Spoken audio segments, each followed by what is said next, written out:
This glow, we'll sip our worries away, nice and slow. Your laughter ripples like sweet warm wine. In this jazzy sultry space you're mine. The saxophone croons a velvet tune, while melodies dance beneath the moon. We'll toast to moments both grand and small, in this hazy, lazy, jazz-touched hall. But let's sit together in the mellow night. We'll drink to love till the morning light. Every glass we raise a promise true. Here's to the magic in a drink with you.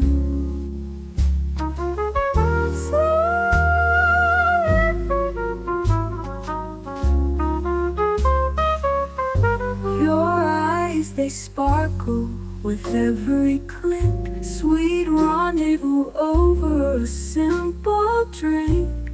We'll share our secrets in whispers low, just you and me where the jazz flows slow. The world outside fades into the mist, but here it's our own dreamy tryst.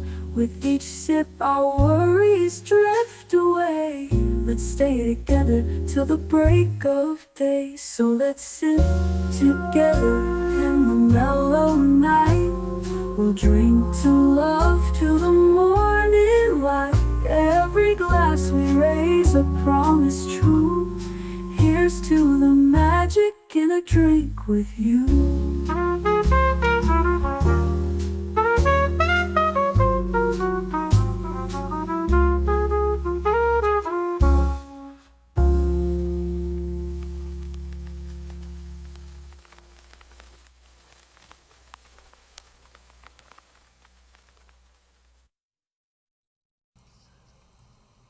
Salute. Oh, let me. Whoops.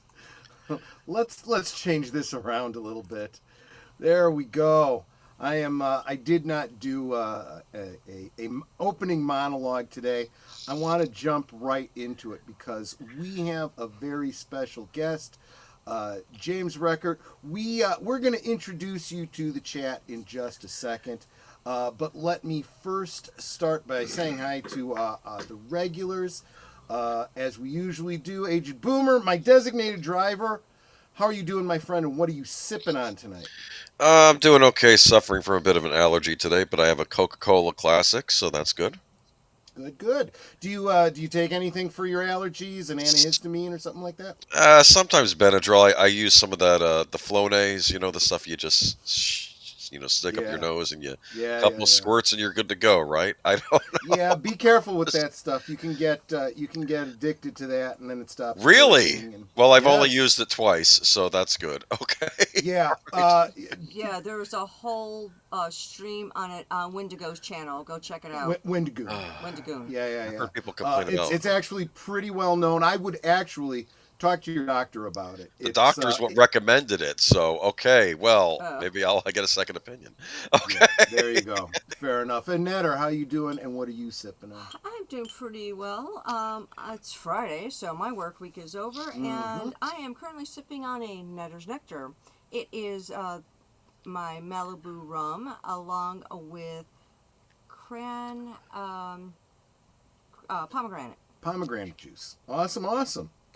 And our very special guest tonight, James Rekart. All around does everything in Hollywood. How are you doing, sir? And what, if anything, are you sipping on? James, you hearing me? Can you hear me, James? Okay, maybe you cannot hear me. Oh? Okay, James, we're going to get back to you after I say hi to the chat. If you have YouTube open, make sure you mute YouTube. You should be hearing us through StreamYard right now.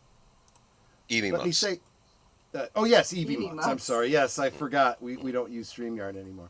Let me real quick say hi to the chat, starting with FKHC 2005, whom we lovingly call Tim, who says, "Get on with it." Welcome. 82 minutes before the stream started. 82 minutes ago. He may not even be here now. Who knows? Yes. Connie Cleary says, "Hail to the chat." Welcome, Connie Cleary, the bird woman of YouTube. Always good to see you. Big Al says, "Back from Sherwood Forest. Have a great stream, my friend. Thank you for not keeping Age of Boomer out too late. I kind of need him to get through this stream. My question, and this is Curtis Selby. Make sure you're following him on his new channel, Nothing to See Here Citizen. My question is he Joe Tribbiani's hand twin? I don't know. We will ask him about that in just a moment. Deleted Scenes. Salute, my friend. Good to see you. There's Netter calling me the love of her life. I love you too, sweetie. Je t'aime, mon amour. Ditto. Orville Nation, PJ, how you doing? Good to see you. PJ is actually the one who introduced me to this guy right over here. Let's see. We got Mark Dahley. Greetings from the Panhandle of Florida, aka South Georgia. Hey, so he's not too far from where you are at, Boomer. I didn't know. Oh, great. That. Usarn G. Good to see you, my friend. Salute. A lot of guys saying hi to each other. That's always good to see. JPRPH1 dropping those membership emojis. Thank you so much, my friend. Deleted Scenes. Yep. I said hi to Mark Dahley. Wow, a lot of chatting going on here. I can get through them really, really quick. Mark Dahley says he just finished an iced lemonade. Grabbing another. There you go. That's nice. Yeah, you're about midway down the Wang. Am I right, Mark Dahley? Age of Boomer? He doesn't like it when I call it the Wang. Southwest. You're southwest. Correct. I cannot hear Troy. Oh, okay. Are you muted? Well, I am not muted, and I know that the channel is hearing me, so give me just a second here, and I will help him troubleshoot that. Yes, here is Curtis Selby's new channel. So let us address the situation here. James, what do I need to do so that you can hear me? I am going to. What do I have to do? I am going to send him a message on X. James, do you have any headphones? New headphones. Well, let me try something. Let me. James, can you hear me? Okay, so now what's happening is he's coming. We're coming through your open speakers. So yeah, I need you to put on some headphones or something like that. I'm talking, and I know he can't hear me now because I'm not hearing myself echoing back. Yeah, and after I said, "Can you hear me?" I was like, "Duh, we're using the same microphone. If he can't hear you, he can't hear me." Florida is a gun. You slide the clip in the Everglades, cock it in Jacksonville, pull the trigger at Tallahassee, and the bullet comes out Pensacola. A geography lesson I get my kids to listen to. That's actually kind of brilliant, Mark Dahley. I wish we could thumbs up comments because that's That awesome. is the kind of thing I want to send to Brandon Herrera. Let me tell you. Did you know? Meme. Ooh, Mark Dahley, if you could make a meme out of that and share that with me, we can send it to Brandon Herrera. He's getting headphones right now. I think I can hear it. Ash from the Evil Dead, his goal in life was to move to Jacksonville. Did you know that? I did not, but I've been to Jacksonville. It's not a bad place. It's kind of a joke. It's like It's fine, but it's still just Jacksonville. You know, it's like I think I've told you this before, Boomer. I love Florida, but that heat, I don't think I could get through it's been a really summer. bad the last week. Heat wave is already here. We're Yeah. in summer. Netter and I were just down there. Well, we visited you in, what was that, March? It's not. February? No, it was March. wasn't early March. in, it was still what you'd consider winter It was weather. late January, early February. I'm Yeah. not sure which. Yeah. Yeah. Mark Daly says, thanks, Troy. If only I knew how to read. Well, you know, there you go. And Maria with T and Telly. Hi, My Maria. How you sister. doing? Good to see you. Where do you plug Yes. them in yet? I don't know. It's you plug it into the computer. You should have an output for your sound. Yeah, Boomer, tell him he should have an output for his sound to plug it into because he can't Why are hear you us. telling Boomer? Boomer can't tell him any more than we can. Because he can't hear you and me, but he can probably Oh, hear I me. see. Yes. Wow. Oh, if you can hear me. Yeah. See if there's an output for the sound. It would either be if you have like USB headphones, you'd plug it into the USB jack. If unless they're old-fashioned, like the old-fashioned plug, just plug them in. Your computer should bring up a I prompt. think PJ's also trying to help him behind the scenes. Gotcha. Anyway, This happens, folks. it's okay We'll see what we can do to get this worked out very, very soon. because I really want to ask about streaming, if I'm allowed. Just saying. You can ask whatever you want. Hey, I after all this, I don't know. I didn't know James was black. Yeah, black screen. Exactly. Oh, Maria, you're crazy. I think I'm pretty sure. I'm 99% sure that PJ is on the phone trying to help him out. Well, we have another visitor to your channel, Cocoon as Kevin. Yeah, Hello, eating everybody. homemade brownies and cold milk. Yes. I recognize that icon. You change your name from time to time. Welcome. It's always good to see you. Let me ask you this. You said cold milk? We talking like 1%, 2% skim whole milk? All are good. I'm just curious. Different strokes for different folks. I usually get skim milk because it seems to stay fresher longer. But if I ever am using it in a recipe that requires whole milk, I will add a little bit of cream to the recipe. 2%. Okay, fair enough. Yeah, whole milk, it's just a little thick for me, you know. And like I say, you only need the milk fat, in my opinion, when you're baking with it. That's why I'll add a little bit of cream to a recipe. Skim milk, let me tell you something. Skim milk, you want skim milk that will keep in your refrigerator for months? Go with a lactose-free milk. It's the lactose that goes bad before anything else does. Yeah, what's the brand name of the? Oh, we use Fairlife. Fairlife, yeah. Yeah. And a happy Friday to you as well, Daniel Barry. Good to see you, my friend. Always good. And please, folks, make sure you hit that thumbs up. You know, it really does encourage me. Lets me know that you enjoy what I do here. And it helps combat the trolls that are trying to ratio this channel. It really is happening. say no to trolls. Say no to... Well, you know, unless they pay the toll to troll. That's what I always say. Yes, don't forget to like, share, subscribe, become a member, because honestly, it's the only way I can keep doing what we do here. So did everyone buy the Nintendo 2 Switch? Well, it's funny you mention that because I just got a video shared with me by this guy right here talking about... Oh, he's back. Hold on a second. Remove. And then let's try that again. Are we coming through? Can you hear us? Can you hear us? Can you hear me? Can you hear anything there? Oops, sorry, didn't mean to bring that back up again. Just lost you. All right. Hold on a second.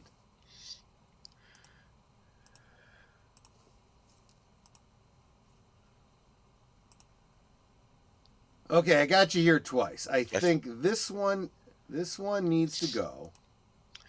I feel like those commercials. Can you hear me now? Remember that? Yeah, exactly. I remember that.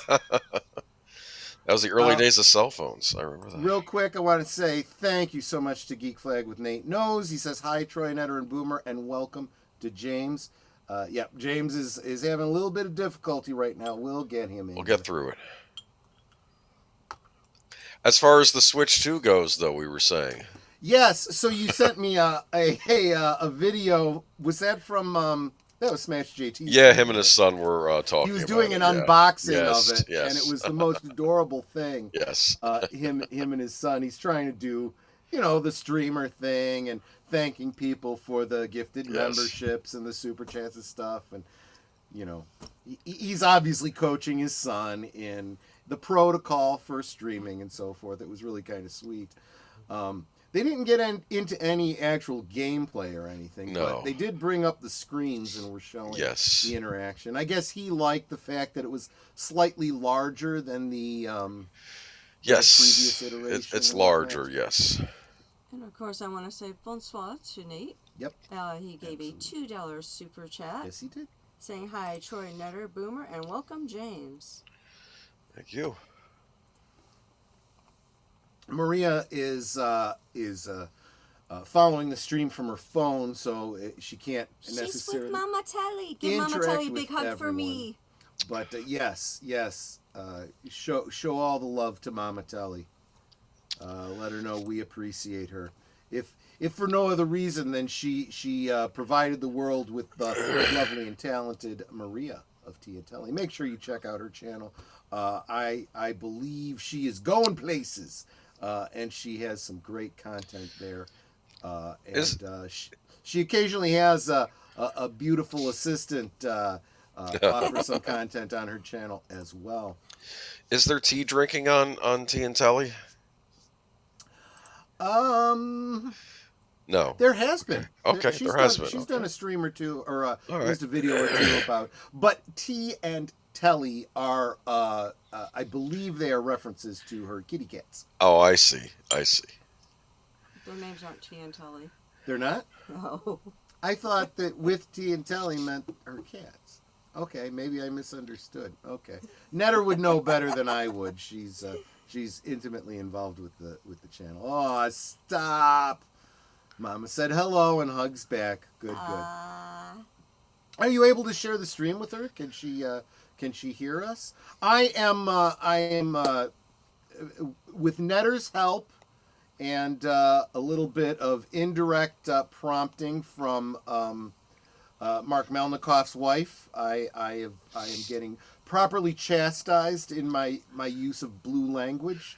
Not to mention the times that the stream gets demonetized because YouTube doesn't think a naughty word merits ad revenue, apparently. So I am trying to make the stream more friendly to general audiences. I have you up on the big screen. Oh my gosh! You can see all the pores. We're watching you on the TV. There we go. James, can you hear me? Hello. You froze. Can you hear me? I thought I heard something there. And he's gone again. Okay. I feel like this is a Doctor Who or like a Star Trek Next Generation episode where someone's phasing in and out, like. Breaking news, George Clooney just got nominated for Best Actor for his new film, Good Night and Good Luck. That's are we old. Are we in some sort of time vortex? No, I was gonna say. I didn't think this was award season. Plus, that's an old movie. Oh, is it? Yes. Okay. I don't know. I've been watching some old episodes of Star Trek: The Next Generation the last couple of days.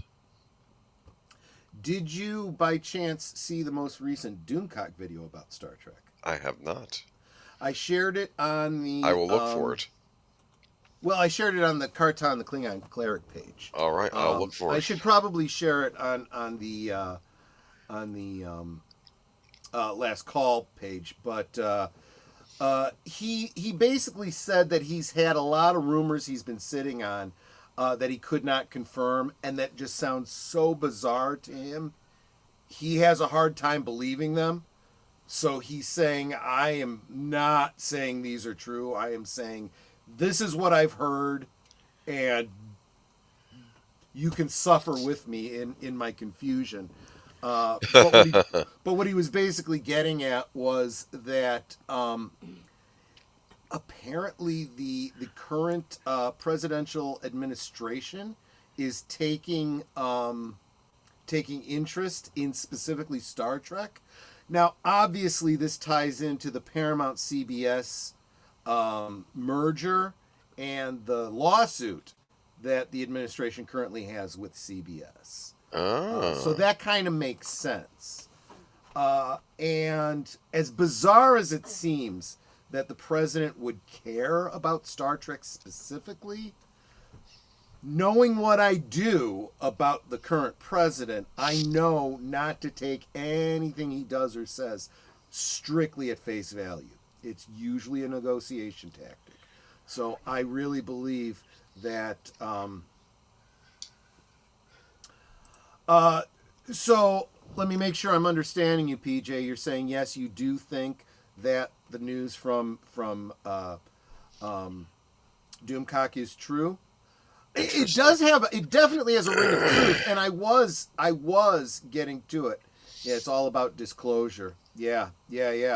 Oh, that's a great point. I forgot. Because there is a lawsuit going on, there is stuff that's going to start coming up in this lawsuit that I think the president is wise to get ahead of, and CBS is way behind on. So I am very hopeful. This is definitely a win-lose scenario for Star Trek. Florence Pugh is the new favorite actress right now. Okay. She's done a lot of stuff. Who is that? I don't know her. I don't know current actors very well. If you watch, did you watch Dune Part 2? I have not. I have it on Okay, DVD. she's the Emperor's daughter in Dune Part 2. She was in Oppenheimer. I'm trying to think what else. She was Black Widow's sister in the Black Widow spin-off movie. So these are all movies you haven't seen. I don't think that's the problem. British actress. Well, this is interesting.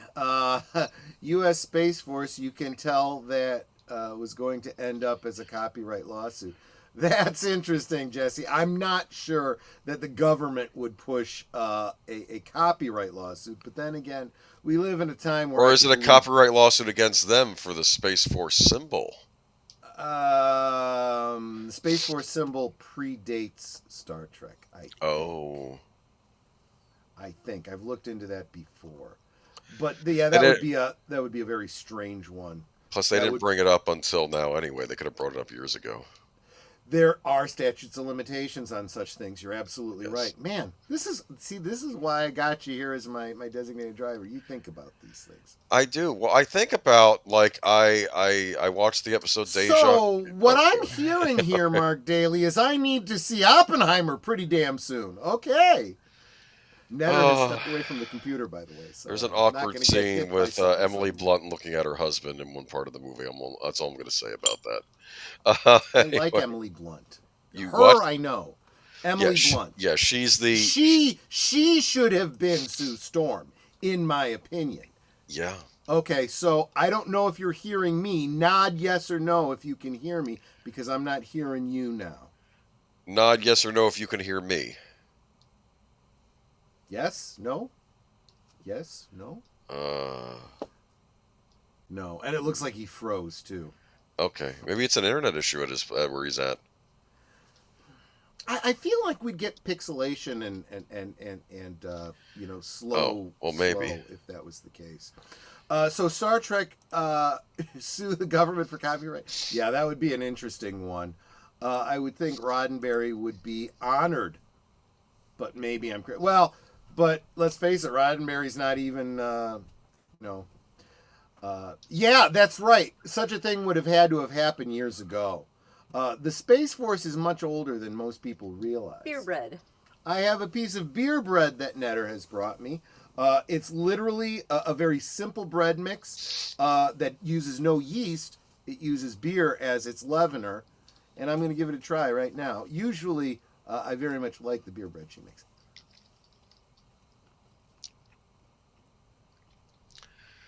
Oh, that's good. That is good. What does it taste like? So, I mean, it tastes like bread.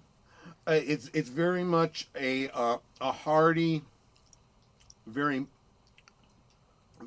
Spongy.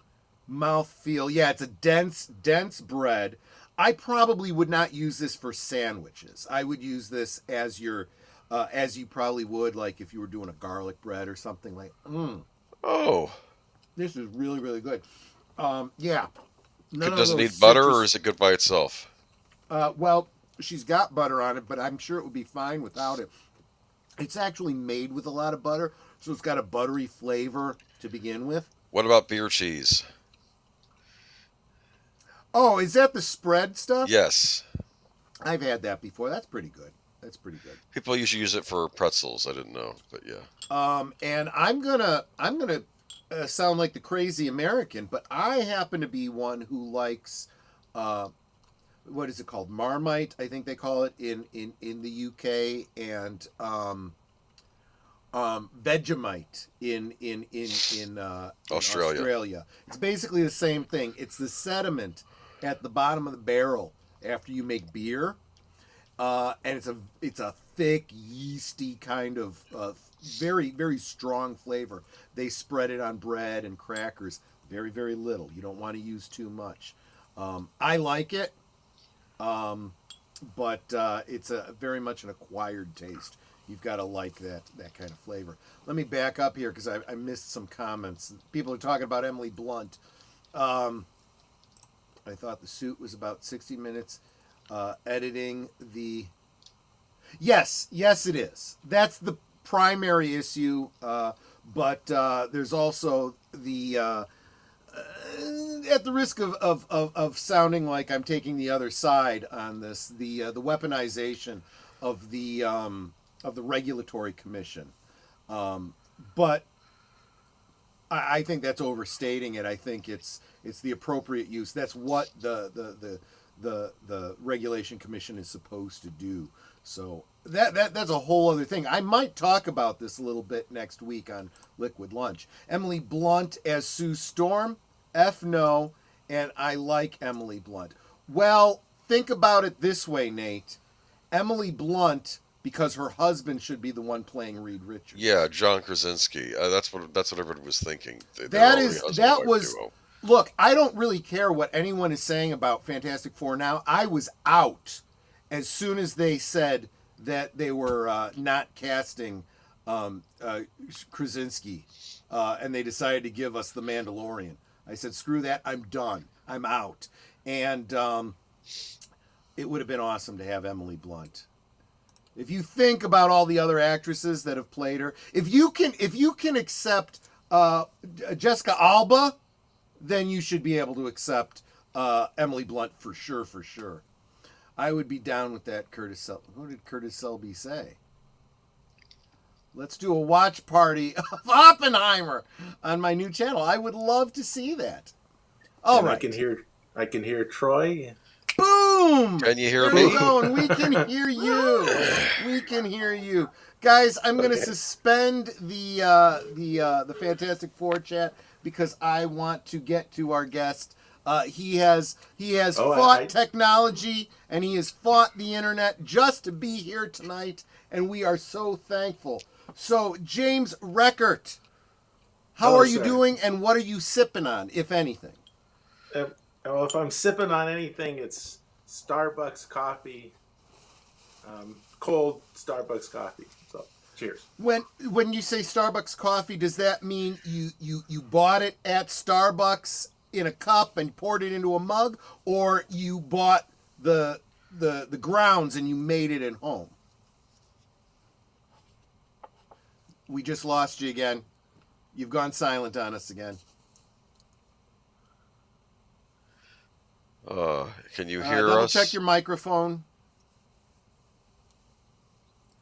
Congrats, James. You figured out live streaming before I did. Yeah, Mark Dahley, I think all of us have gone through issues like this. Sure. It's absolutely rough. Try again, James. No, you're coming through silent.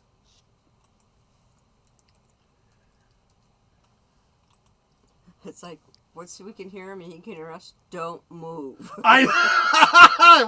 Yeah, if we can hear you, don't move.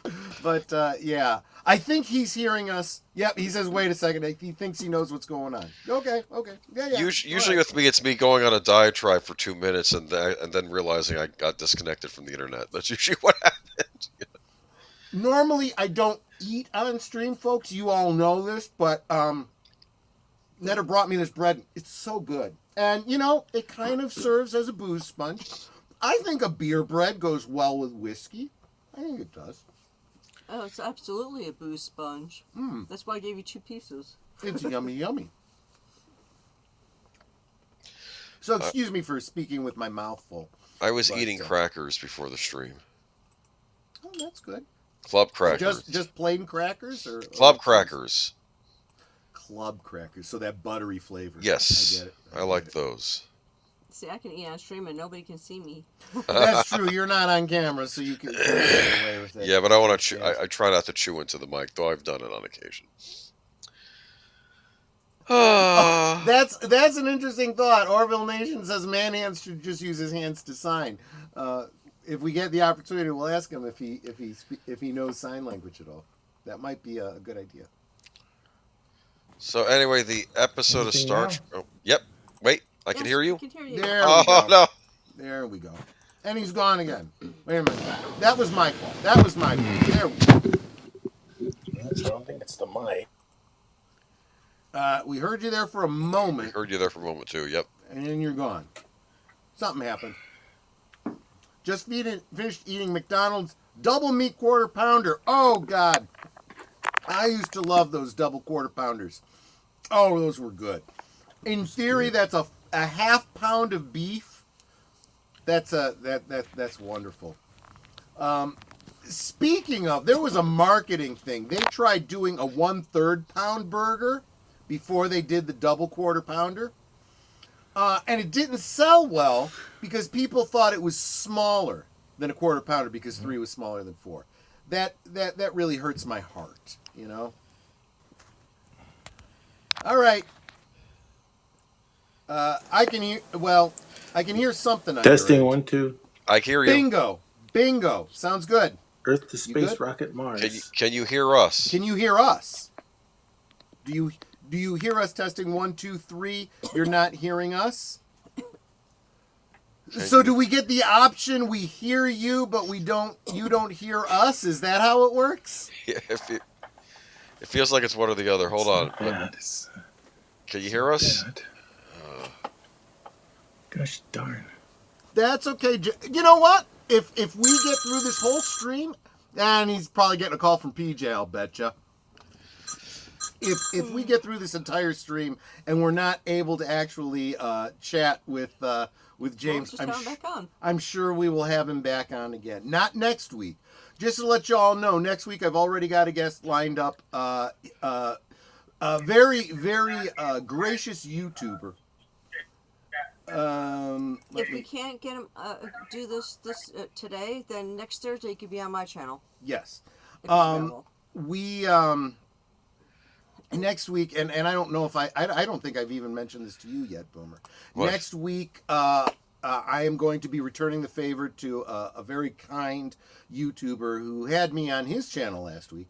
Stark of Iron is going to be joining us, and he gave me a lot of great tips for streaming and kind of raising the professional level of this channel, because clearly I don't know what the hell I'm doing. I'm just kind of winging it, and he's going to try and help me out a little bit. I want to help him out because together we grow, right? Together we grow. You can see him on the screen, but we can hear him over the phone. Yeah. That's why I just took him out of the stream, because I didn't.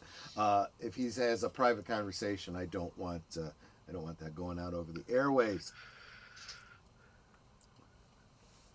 Okay, and I don't know this one. Oh, John Redcorn of King of the Hill. We will be. We'll address that on Sunday. There's a lot to that story. There's a lot to that story, yes. It's you've looked into it, Boomer? No, but it Okay. seems like there's it's more than what maybe we initially thought. That's what the impression I'm getting. Just a little tease.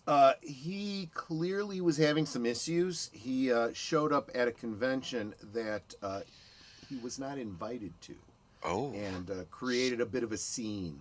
And it does seem that there might be some might have been some mental health issues going on there. So whatever issues he had with his neighbor, 99% certain there was a relationship there. So, but we will talk more about that on Sunday. It's a shame. But that's why we're going to treat it as a news article rather than an in memoriam. I think we really need to get to the bottom of that. And I mean, I'm going to share with the chat, Boomer, because this is kind of a peek behind the curtain of what we do. And that's we get a lot of people now recommending, this celebrity died, and I look at him and I go, who? I mean, we kind of have to, between the two of us, decide, does this rise to the level of an in memoriam? And some of them have hit me like, Christine McVie. When that happened, I was devastated. So I put together this whole thing that I wanted to say about her. I almost dedicated the whole show to her. There will be others. Olivia Newton-John hit me like a friggin' ton of bricks. It's hard to believe she's gone too. Even now, I don't quite accept it. But yeah, I guess she is. Yeah. What bothered me the most is, I'd been kind of struggling because right from the beginning, as soon as she went public with her breast cancer, right? That was many years ago. She. To the day she died, was considered to be a breast cancer survivor. But you never really cure cancer, you just treat it. Right. And you can have a long life battling cancer, but eventually, what do the doctors say? They say if nothing else kills you, eventually a form of cancer will, It's rough. It's going to have AI. Is that real? Is that really true? They're going to replace John Redcorn with AI.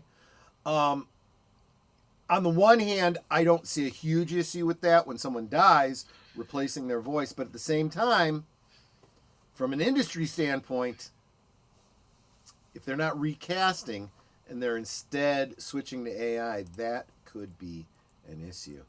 I'm getting way too much practice in my 3-line eulogy posts. Yeah, sorry about that. That's kind of how I feel about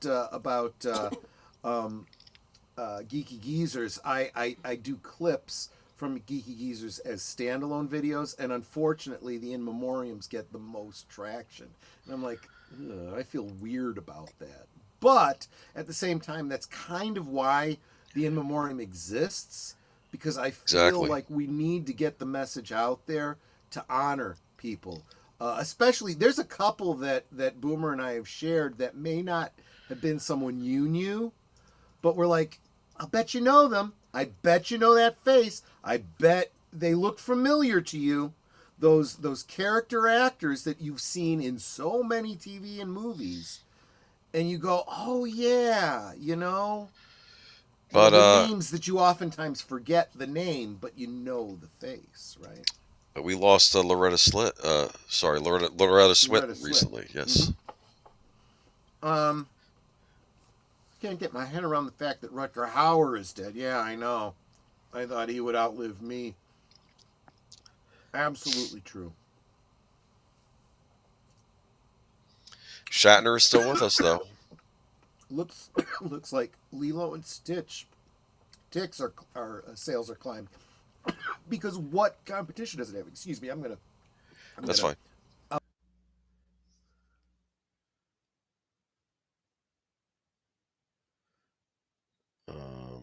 My life. This is why I don't normally eat on stream. I'm choking. Oh, Don't talk with your mouth full. This is why your mom says that. I also can't get my head around the fact. Oh yeah, we said that about Rutger Hauer. How we doing, James? Didn't react, so I'm guessing he doesn't hear me. Oh, he doesn't have his headphones on, so of course he's not going to hear me. Give me a thumbs up if you can hear me, because I'm not hearing you. And you're gone. You went black on me. Troy was... Wait, I don't remember him talking much. Just sneaking out of the Dale's window. Troy, it was... messed up. The actor for John Redcorn wasn't brought back for the new season, and he confronted the creator of the show on a Comic-Con. That's true, but the problem is that is incredibly unprofessional. At the very least, that's bad form. That is not how you handle problems like that. That is a great way to drive your fans away. So I don't know, man. It's weird times in the entertainment industry these days. I do think mental health is an issue that definitely needs to be addressed, and a big part of that is being prepared to, excuse me, to recognize mental health and not affirm it, but to treat it. There you go. I see you. I see you. I see you. I see you. But I'm not hearing you. Are you hearing me? Give me a thumbs up if you can hear me. Because I can see can you hear but me? I can't hear you. No? No. Hello? Testing 1, 2, 3. James? Hello? Hello? Hello? Okay, sounds like there's still something going on there, James. You gonna give it another try? He wants me to try it on his phone, maybe? Try it. I don't know. Birdman's I don't have my phone. No. I think maybe he said he's gonna try streaming through his phone and talking to you that way. I don't know, but either way, I need to have my phone in case he does call me. I think he has my number. Okay. If he doesn't, PJ can provide that to him. I'm just saying, Birdman would always do his streams through his phone, so it's not impossible to do that. Exactly right. But what I was getting at is we have we have a mental health crisis, and unfortunately, social media is not helping that at all. And what's even worse is that the mental health practitioners that are supposed to be helping people with these problems are not doing so. They are bowing to politics over science, and that is a serious problem. Oh, got a call from my doctor. I probably have to give her a call back about my test results. I didn't get one. She is probably going to give me the riot act about my lipids and cholesterol. Orville says he's going to call me. Okay. I hear a phone. Yep. Hey, James, how you doing? No, I did not order a pizza, but that actually does sound pretty good. How you doing? Pepperoni It really pizza. is, and what you've been unable to hear is obviously, you know, it's like, can you hear me? Can you see me? We can see you, but we can't hear you. If it doesn't work out tonight, we can always do this again if you're available in 2 weeks, or we could bring you back on a Thursday night for a Netter's channel. But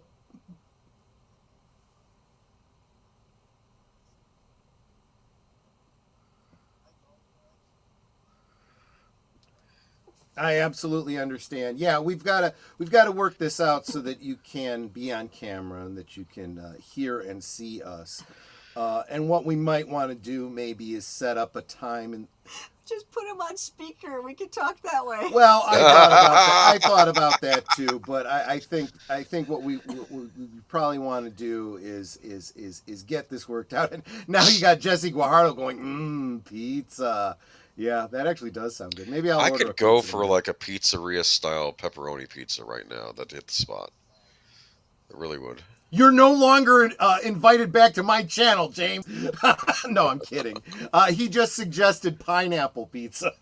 Well, Oh my goodness. we got to give him some grace. He is out there on the left coast, and they got weird ideas about pizza out there. Yeah, it was all in Stranger Things, the Hawaiian pizza. Remember? That absolutely is true. And look, if you're in Hawaii or you know, in the Pacific Islands, I can give you a lot of grace on that because spam is king there. But anyway, yeah, if you can't get on tonight, that's fine. Let's talk offline. I will get you back on in 2 weeks. In the meantime, we'll try to get you on Netter's channel let's say next Thursday. And if we need to, we'll set up do you already have someone next Thursday? No. Okay. And before then, we'll see if we can't just set up a private stream to just work out the technical issues, the camera and the mic and the headphones and whatnot. We'll figure it out. Actually, every person in my chat right now who has streamed has complete empathy. They've been through all this before. Boomer and myself have gone through this. It's Netter has a benefit because I'm literally right here. I can look over her shoulder and help her troubleshoot. But other than that, it's very hard to do these things remotely.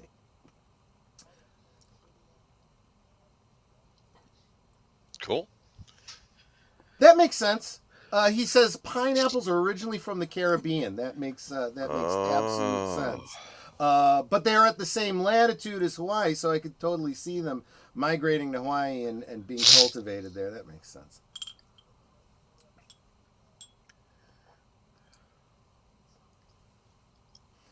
Inspirational, enterprising people in like the 1800s raided a plantation in the Caribbean and took little baby pineapples to Hawaii and started the pineapple industry over there.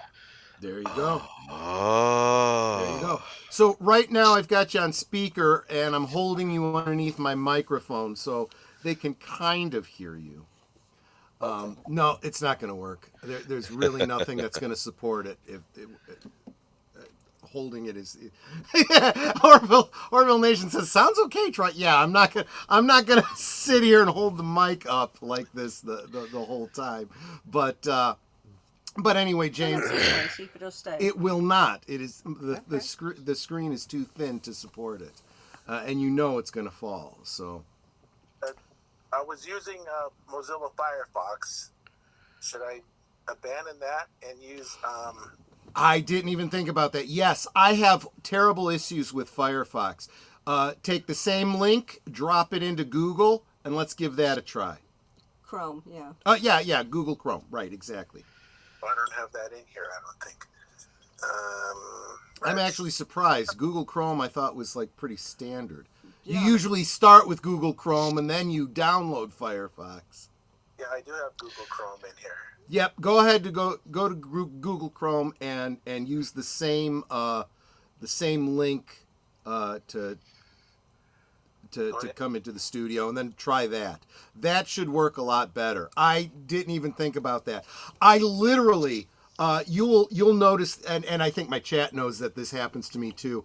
I will start a stream accidentally in Firefox, and then everyone will say, "I can't hear you. I can't hear you. You're roboting in and out." And I'll go, oh, I'm in Firefox. Sorry. And then I'll drop out and come back in. Should I be trying to do this now? Yeah, go ahead. Give it a try. Why not? Continue with Google. Yep. Mark Dahley, can you bring that up? Mark Dahley says Firefox only works if you can think in Russian. That's funny. Remember Netscape? But if you like potatoes and sour cream, does that count? I would think so. Sure. Why not? Jesse Guajardo says, but I do love Little Caesars pizza. Half pizza slices, half cheeseburger. Oh, gosh. I haven't talked about this on stream before, but one of my first jobs was working for Little Caesar. And honestly, walking into a Little Caesar now, the smell in the place is just heaven. It just takes me back. The pizza tastes pretty much the same, but they've got all kinds of different stuff on their menu that they didn't have when I was a kid. They have the puffs now. Yeah, I've never had that before. They used to have pizzas. They used to have sandwiches. They used to have calzones. I think they got rid of a lot of that stuff. They've also got all kinds of different weird sauces. So I don't know. So here's the thing about Firefox. It's a good option to have when you're watching YouTube videos. Shall we say, if you are trying to avoid interruptions? Just saying. And I know, for a YouTuber who is monetized, to suggest such a thing might sound counterintuitive, but we all know that the ad revenue that we receive is literally pennies. I don't give an F about their ad revenue, for crying out loud. That you can't live on that. You just can't. So I don't care. If you guys are watching me right now and avoiding the interruptions, good on you. Just maybe consider dropping a super chat every now and again to help me out. I'll tell you what, you drop one $2 super chat right now, and you will have more than offset what I would make in ad revenue from you for the whole year. I kid you not.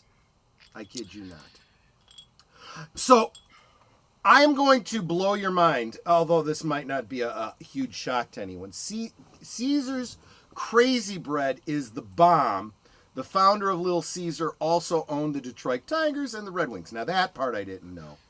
Huh. Do you know what Crazy Bread is? No. Boomer. Okay. Oh, it was something to do with the pizza dough, correct? Yes, it exactly is. So we would make the dough fresh in the store, right?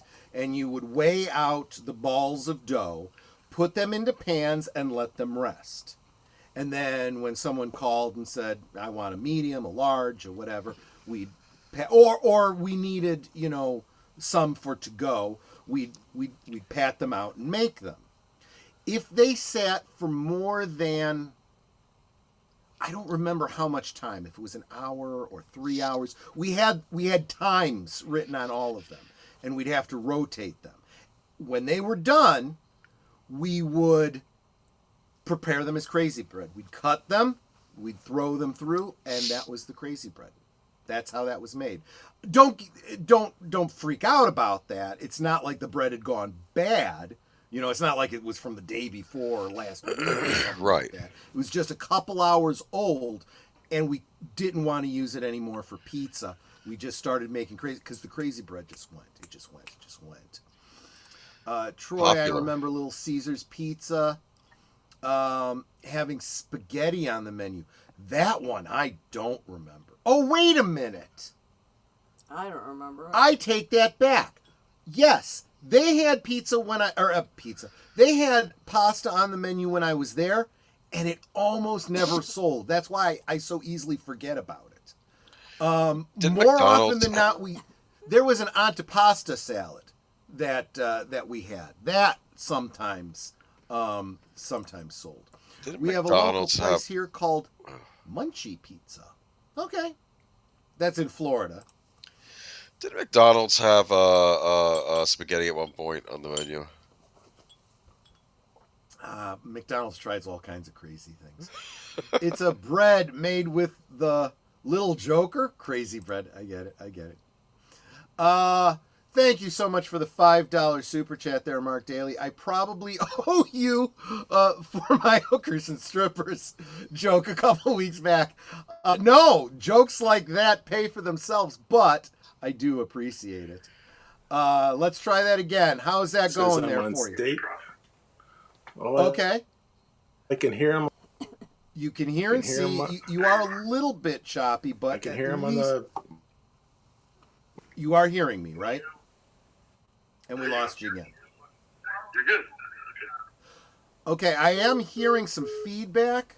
So am I coming through something other than your headphones? Is anything happening? I can hear you. Yeah, we hear you.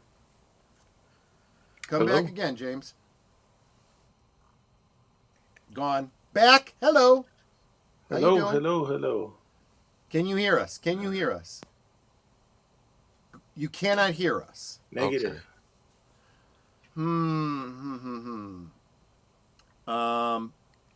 Unfortunately, I can't coach him through it because he can't hear me. So if he can't hear me, he can't hear me. If necessary. Plug back in. Nope. It's like it pops in and out and then it goes away. Huh. Well, gosh darn it. I'm going to call you again. Put you on speaker. There you go. Oh. There you go.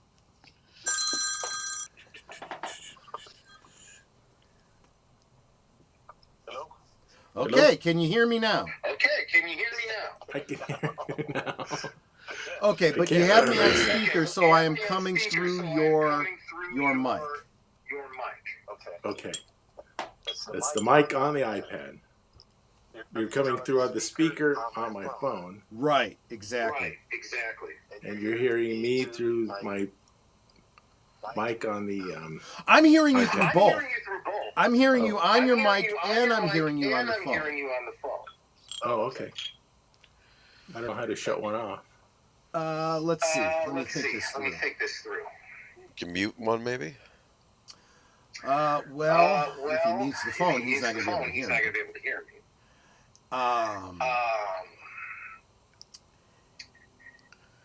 I could send you a letter. Here's what you're going to have to do, James. Take the phone off speaker, and you're going to have to listen, put it to your ear. Like a regular phone call. Like a phone. Fair enough. This way we won't echo. Okay, can you still hear me? I can't. Okay, so I am a little bit kind of coming through your mic, but it's very soft, so I think this will work. Okay. Hi. Thank you for having me on your show. Oh, of course, and I don't mind. And your people in the chat, you're probably going to hear a little bit of bleed through of him on the speaker, because I don't want to take it off speaker. I want him to be able to hear me, but you might be hearing me twice as a result. Troy, tell James to try the first headset he had. I don't even want to mess anymore, Nate. Thank you, though, for the And we can also do a redo on my channel on We are Thursday. absolutely going to have you back, James. I think if nothing else, going forward, this is a skill that's worth having. We are moving into an era where I do believe that there is going to be more of this kind of online... you're going to have more interviews with other people, I think, going forward. So... getting the experience is probably a worthwhile thing. Well, Delete yes, something. Why didn't I it's think of always that? good to learn how to fix stuff. Exactly right. Exactly right. So, you know what? Let's go ahead and jump into it, James. Do you want to let us know? I didn't want to focus too much on this, but I did want this to be our jumping off point.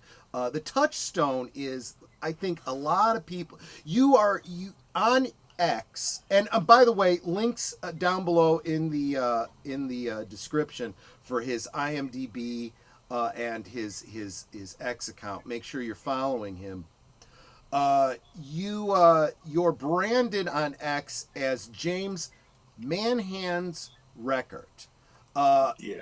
You want to go ahead and explain the Manhands thing? I think the chat knows from the thumbnail, but if you want to kind of explain that. Well, if you're a fan of Seinfeld, there's one episode where Jerry dates this beautiful blonde girl. Only she has one problem that really bothers him, and that is she has the hands of a man, and Yep. they're my hands.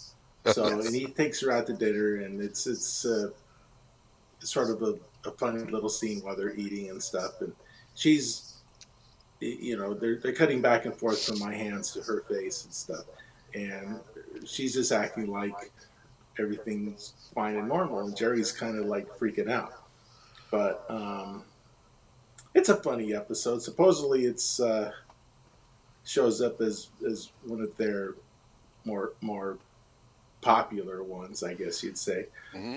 I do have to say that everybody that I've talked to, letting them know, you were going to be on, and I mentioned the Manhands episode, they were like, "Oh yeah, I know that episode. I know that episode." So you're right. It is the cultural touchstone. So and if you look at my thumbnail for tonight's video, you will see like a collage of his hands, from that scene, and of course. One of his promotional pictures for himself from his IMDb, where he's got his hand, against his chin, and you can see you've got manly hands. I get the impression of you from what we've talked about, James, behind the scenes. You're a man who's worked with his hands. Am I right? Excuse me, I'm what? You've worked with your hands. You're a working man who. Maybe you got some calluses on your hands. Am I right?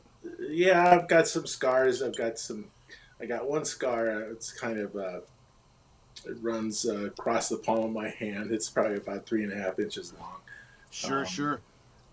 And that was from I was opening a box, and I had a brand new box cutter blade in it. I know where you're going with this. Yes. Oh man. And I was 18. I was working at the furniture store, and that was an exciting afternoon. But, I would imagine you need some stitches for that.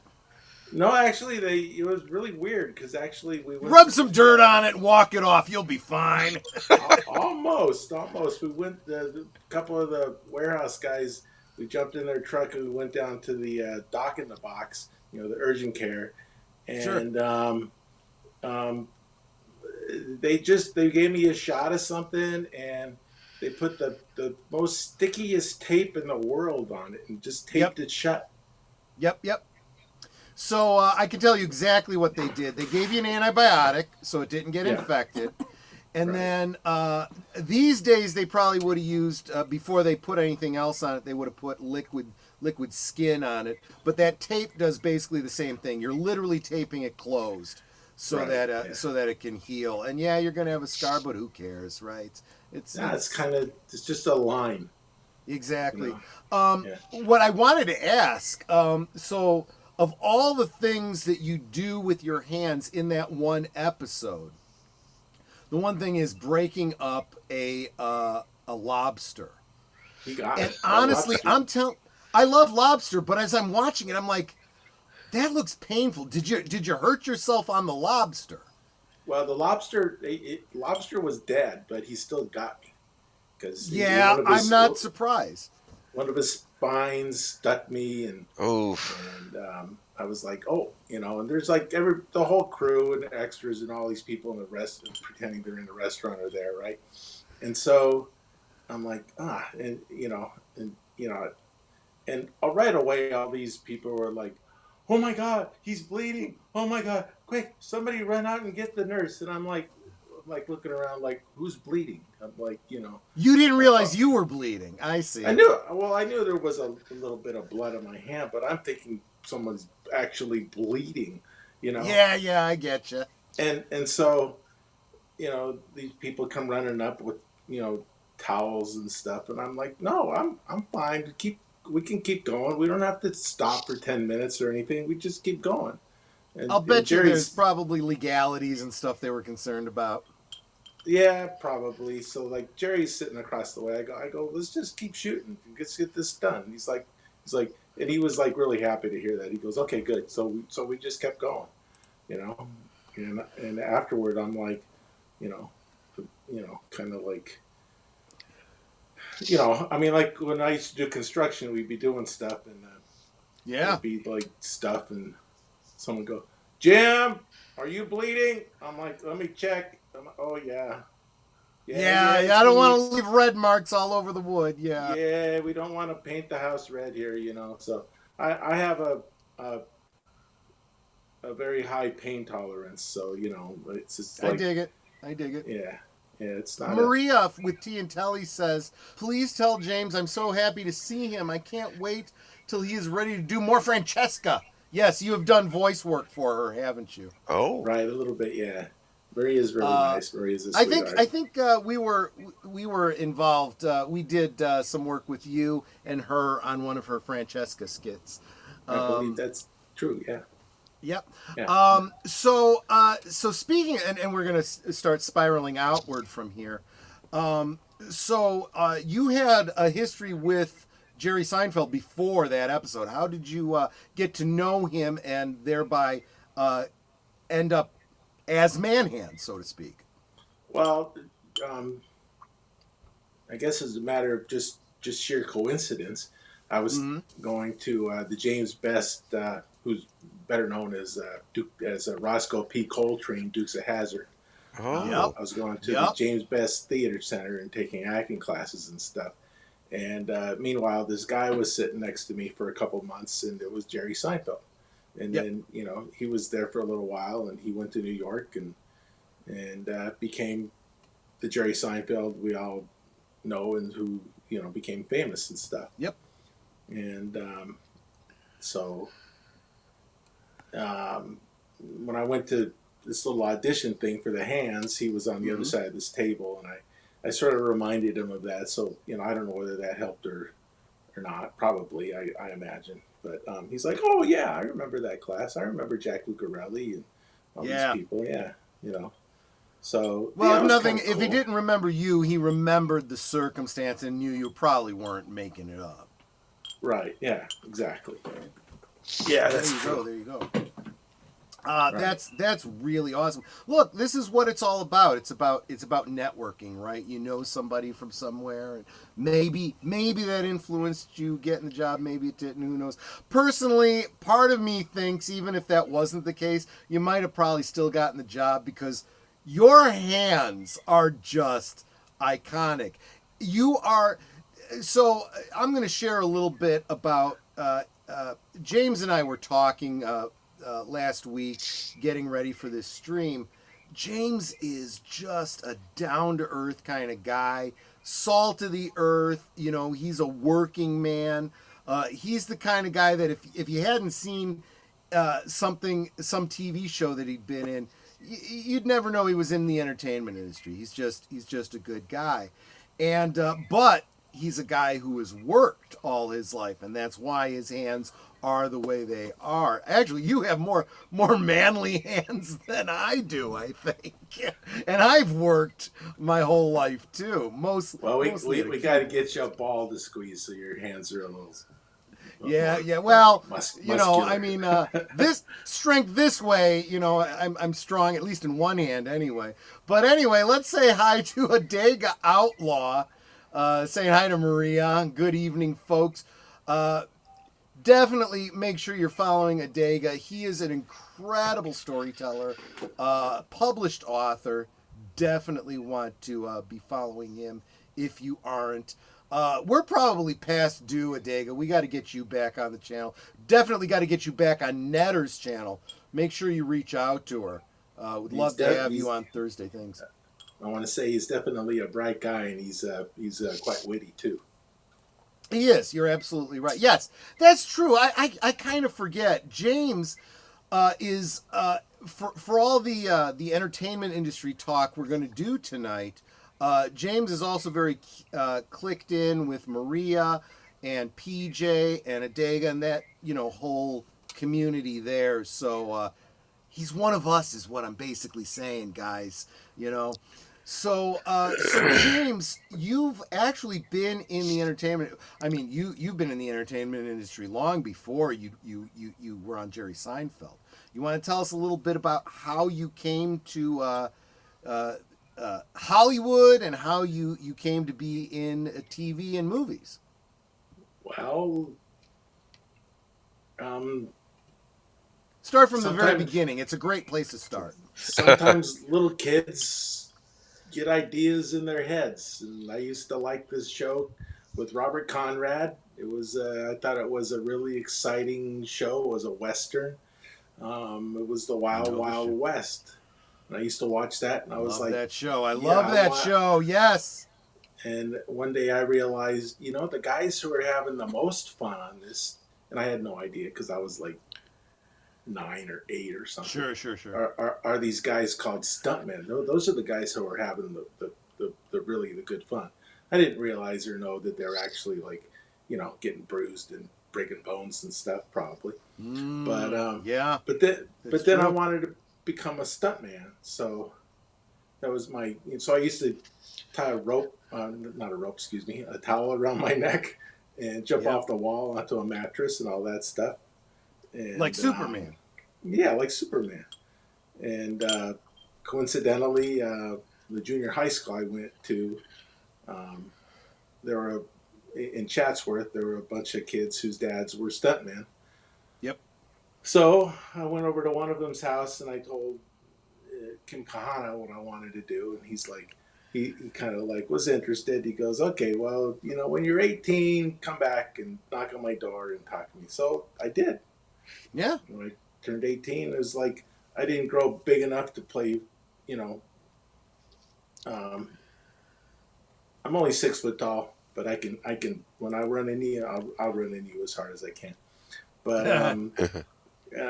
but I just, when you're running into the guys at College of the Canyons and they're like 300 pounds and they're not even moving, it's kind of becomes more of a job. I get it. Yeah. So, I went over to his place and I talked to him, and he had a stunt school, so I enrolled in that. And, from there, all the guys in the school were telling me I should try to do commercials and stuff. So I took some acting classes and stuff.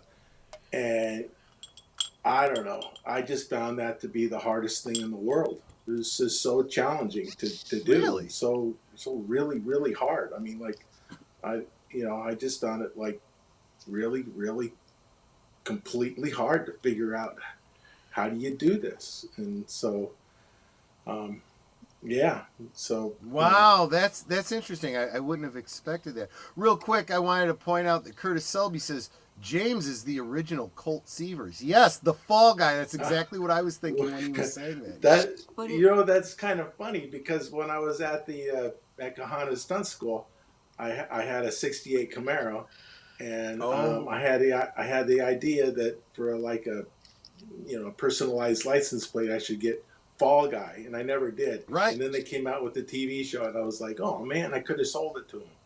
Do you still have that? Do you still have that '68 Camaro? No, I wish I did.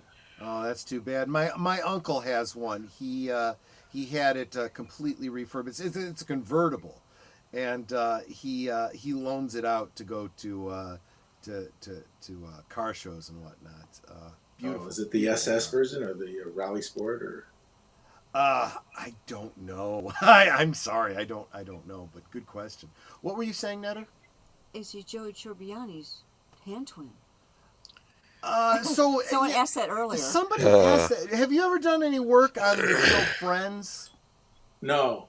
Okay, okay. So no. So the answer to that question is no. That's fair. That's fair. But you were on a show that my co-host really enjoys, X-Files. Am I correct? Yes, I Ooh. did an X-Files. Yes. Oh, which Yeah, I did episode? it. Do you remember the episode or what role he played? Oh yeah, the episode is called Daemonicus, Oh. and I played a guy, a person that is really a demon, or it's a demon that's really a person. It's kind of written so that you can have to try to figure it out, you know. But my thing was he's either possessed by a demon, but he's really a person, and you know, just kind of. There's a little story with autopsy where Scully comes in, and while we were shooting it, she had like scissors in her hands, and I'm laying there like I'm dead. Oh, And cool. she wasn't really paying attention, and she smacked me in the head. And she realized, yeah, she realized that I was a real person, and that she started laughing. Yeah, I'm sure. That's I'm funny. sure there's got to be a lot of stories like that from behind the scenes. Those yeah. little outtakes and whatnot. Some of them make them onto the DVDs occasionally. I'm kind of curious. Maybe Was like an I X-Files don't set have it, also? but yeah, maybe. Yeah. But that was like right around the 9/11 when that happened, Sure. Oh, and so it was interesting to see them bring all the security to the Fox studios and really lock everything down, and everybody was just there was scared to death.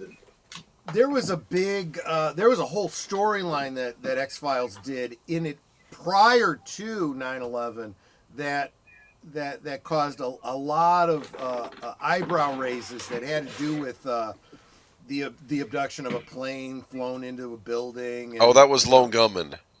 oh, it was Lone Gunman. Lone Sorry, but Gun it was spinoff. related. Yeah, It was it related. is. It is. Boomer, Yeah. you had a question that you wanted to ask. Oh, me. I just was curious. Those X-Files sets, did they feel creepy, or is that just the magic of the camera and lighting and stuff like that? Good question. I don't know. Did you hear that, James? No, I did not. So he is not hearing us. He's only hearing us through his phone. So I'm going to have to interpret for Aged That's Boomer. fine. Aged Boomer asked, so when you were on the set of X-Files, is it creepy or is that just the magic of television? No, it's just the magic of lighting and little fog machines and eerie music and people that are just really too tired to care anymore because they've been up for 16 hours. Yeah. I would imagine. I have heard, and tell me if you've got any examples of this yourself, James, but I've heard a number of people that I've talked to who've been in different movies and whatnot that have basically said that they've been in, I don't know, say horror movies or whatever, where there was nothing on set that they found scary. Nothing that set the mood for them. And they just had to rely on their acting because, you're doing a job, you're trying to paint a picture for the audience, but no, it's not what you imagine behind the scenes. Has that been your experience, James? Well, yeah, you got to use your imagination. You got to pretend you see something like a great big pink giant elephant with teeth coming at you. You gotta use your imagination. And a lot of times, when you're doing a scene with somebody, the person that you're actually doing the scene with isn't there, and it's somebody else is maybe reading their lines off camera. And there's all kinds of little weird things, or there might be a teleprompter, and Sure. teleprompters are their own little weird piece of technology, because you can the teleprompter operator can make the words go by really fast or really slow. Oh, so you have yeah. yeah, and that can affect. I don't know if you had mentioned this earlier. Maria says, please tell James I'm so happy to I see did. him. I brought that up. Okay. What I did want to bring up real quick was Curtis Selby says, crap, I'll bet YouTube will ding us for that one. I'm not sure what he's referring to, but folks, I am constantly getting demonetized. I am constantly getting dinged by the YouTube overlords. I rely on, when I play the closing credits, and you see those producers, they're basically the only money that I make on YouTube. So if I'm going to make this happen, I need your support. Anything you're willing to do, super appreciate. Well, what would you get dinged for? I'm not quite getting that. I don't know. Maybe I said a no word or something. I don't know, but no, that would be me, and I'm trying to edit myself profoundly. I haven't caught anything. Of course. I'm a little bit into this Evan Williams, so No, I'm a I little haven't heard. softer I on haven't the heard any edges. swearing from our guests. No. Okay. No. There's been no swearing. Have we have? I don't even think we've hit on any topics that YouTube. But you know what? You never know. There There doesn't have to be anything like logic when it comes to YouTube. So just saying. But Okay. don't worry about it, James. You're fine. If anything real serious happens, I'll edit it in post or I'll whatever. But Right. you're doing fine. You are a good professional guy, and definitely worth. You don't have a YouTube channel for people to follow, but definitely check out his IMDb. You will be surprised to find out all the things that James does. Over there on the IMDb. So you have a lot of experience, for example, behind the scenes, behind the camera. You want to talk to us a little bit about what a director of photography does, and some of your other some of the other work you've done on. We're the audience. We don't know when we see the credits go by at the end of a show what all of those things are. Do you want to kind of fill us in on those things? Well, okay. When you work, it's called below the line, which means your crew, which means you get dirty, which means you get sweaty, which means there's somebody who thinks they're the egotistical maniac of the whole scene, and that he's going to yell at you. And I'm the wrong guy to do that usually, because if you start yelling at me, I'm going to be patient. I'm going to give you a little bit of space that you realize that you're not quite realizing what you're doing. And if you keep it up, I'll probably say something like I understand you're having a bad day, but don't yell at me. And right. If you keep it up, we're going to have a problem, and I don't give a toot who you are. Right. And this one guy I used to work with a lot, and he has since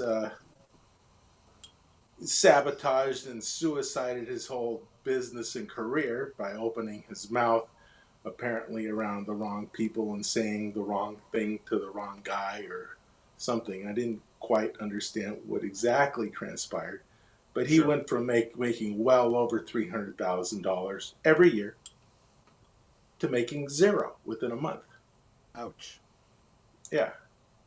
So, but I remember one time, he was trying to tell me how to load the equipment in the van, and I'm like, that doesn't fit that way. You have to put it in this way. And he's like, yes, put it in the way I'm the boss. Put it in the way I want. I said, okay, I'll put it in the way you want. You're the boss.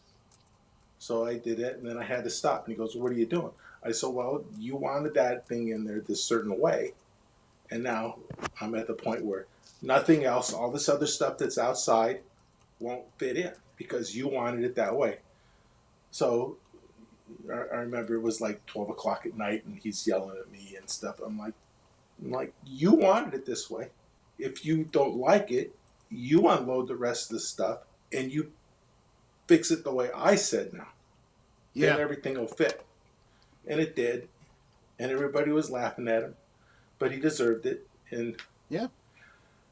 Now, karma has bitten him in the butt, and I wouldn't give his life to anybody because he's truly in a really horrible position. His wife makes him sleep in the motorhome outside, for example. Oh man, I'll tell you. So You know, we talk about and I don't know if you're a religious kind of guy or if anyone listening is.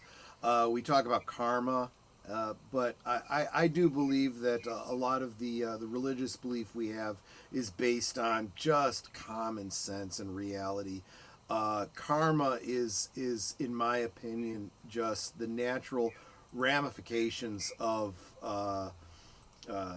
what you do comes back to you. You know, the cause and effect, right? Cause and effect, and I think a lot of us, not to get off on a tangent, and I'm definitely not asking you to comment on this, James, but I think in this modern political climate, we have seen a lot of insanity in the world, and I do think that sanity is starting to reassert and say, you know, people are getting sick and tired of play acting and acquiescing to craziness. Let's get back to what works.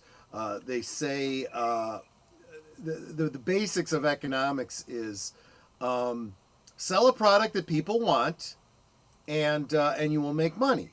If you upset your customer, they will leave you. Which brings me to another point I wanted to bring about entertainment. We have had a very interesting, let's say, decade or so in entertainment. I think that we have seen a paradigm shift.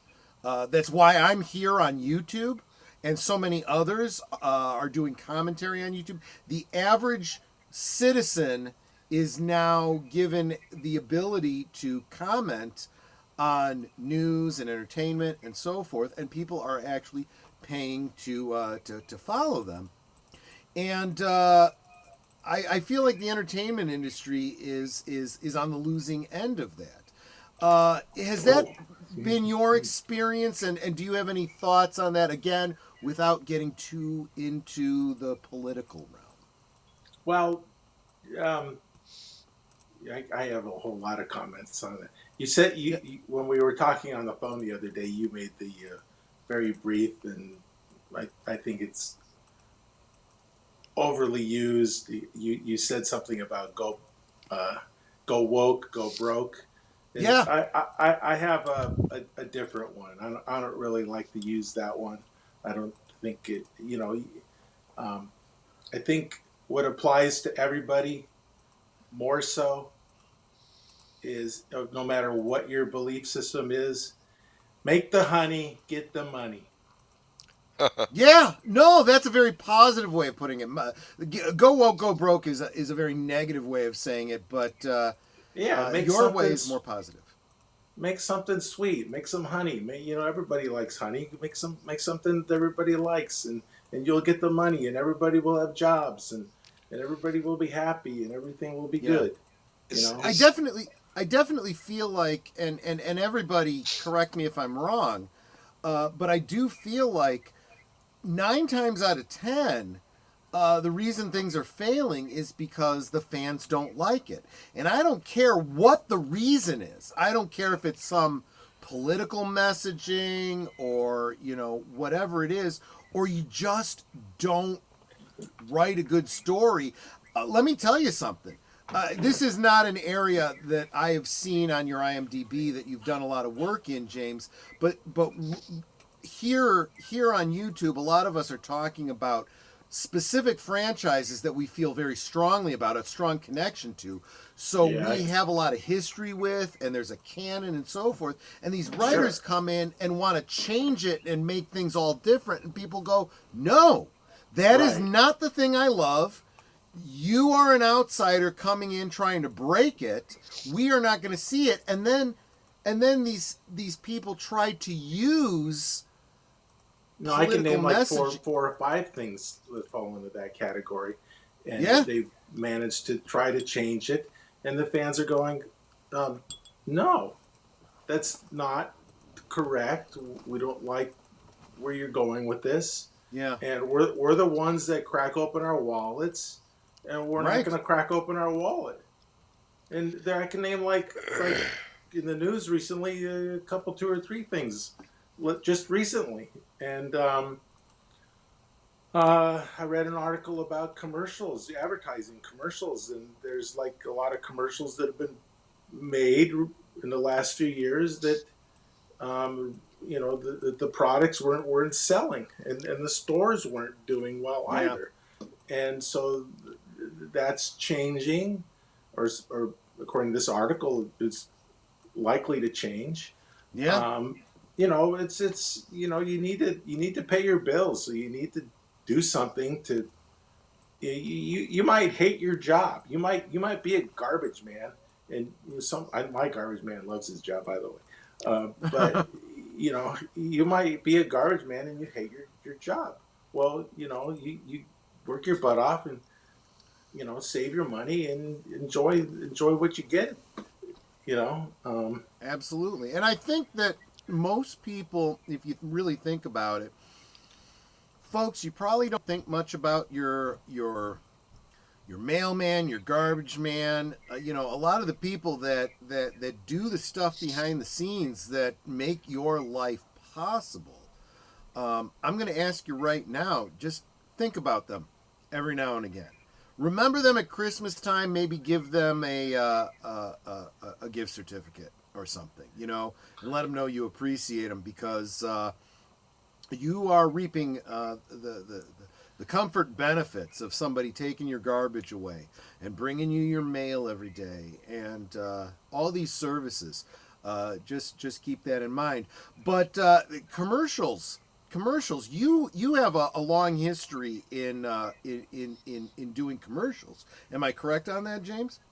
well, that's what I started off with. You know, wanting to be a stuntman, but also on the acting side, you know, you get a commercial agent, do a few commercials, and you know, go be the guy painting the side of the building, or Sure. you know, or whatever, and you know, boy, commercials in the '80s used to pay huge amounts of money, but now the commercial advertising, Madison Avenue stuff is all kinds of problems going on in there, and because of the Screen Actors Guild made some foolish mistakes in the past, doing strikes when they shouldn't have. A lot of the producers of commercials will use non-union actors. They'll use union crews, but they'll use non-union actors. You know, so that's money that the Screen Actors Guild doesn't get in its little, you know, dues and little bits and pieces like that.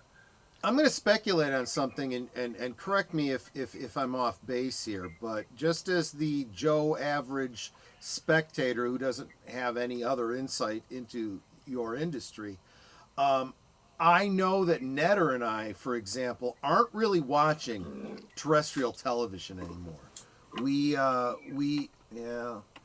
I've got to get this replaced. We aren't even watching terrestrial television anymore. So people will talk about a commercial they saw, and I'm like, I don't even know what you're talking about. I don't watch TV anymore. There is a huge trend, from my perspective. A lot more people are cutting the cord, not watching cable, not watching regular television, and they're moving to streaming. So yeah, go ahead. Troy, that gets to another point. Aside from at this point, I think the ridiculousness of you know, battling whether you're a Republican or a Democrat or all this kind of stuff, because that's aside from the point. You know, when you're what you're beginning to talk about is the studios and YouTube and TikTok and everything like that, and what they're doing, what all those little things are doing, streaming everything, is they got one thing in common: a battle for eyeballs. It's a battle for an audience. Yep. And if you can make something that's entertaining, like a slinky going down the stairways, and people are going to watch it, then that's what they're going to watch. If you know, if they got some great TV show with some great little actress in it, and no one knows about it, or no one really particularly likes it, they're going to watch that little slinky going down the stairway. Yeah. So it's a battle Exactly. for eyeballs, and it's also a big battle for people to write things that are intelligent and not stupid, instead of just writing things for the common lowest denominator, which means the the writing things for an audience that has barely any education, just to get more people to watch it. And Yeah. that's not a winning formula in my mind. I dig it. No, you're Look absolutely at right. I dig it. look at the old movies from the 40s, and and look, and they didn't even know how to really operate. Well, they did, because like John Ford and those guys, they knew how to operate a camera, and they could cut Yep. a movie, and they could make Yep. everything, and nowadays it's just people with their phones are out there. It's just insanity. It's anarchy, because Um, people just watch anything now. I'm kind of And curious. all the little, the high school kids have all these little social problems and stuff because they're busy watching nonsense, not Yep. being educated. That's my opinion, anyway. Boomer's got a question. I'm going to have Well, to translate for you. I was Okay. just, we were talking about Google VO3 last week, and I didn't know if maybe Right. how is the industry reacting to it, or if he knows of anything Okay. about what that's going on with So James, that. The AI, yeah. Aged Boomer is asking a question related to probably a very sensitive question for everyone in your industry right now. The AI revolution. He's talking about a specific platform now where Google VO, people, yeah. what is it called? Google what Google again? VO3, yes. VO3, and what that is it's giving people the ability to create whole action sequences and shows themselves. Dialogue, using too. dialogue, Yes. voice, action using AI. Recently, there was I want to say last year this time, maybe a little earlier, more than a year ago.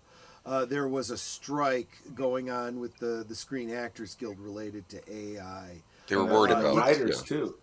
And the writers and whatnot. You got any thoughts or comments about that? Were you involved in that strike at all? Well, yes and no. I mean, the In guilds, theory, yes, but maybe you weren't out there holding the sign all day long. Nah, it's like it was like summertime. It's hot. You can remember, I'm gonna go down there. Gonna give Especially me a in California, right? Yeah, so I'm gonna go down there. Gonna give me a black T-shirt to wear? I don't think so. Ouch! Yeah. I hear you.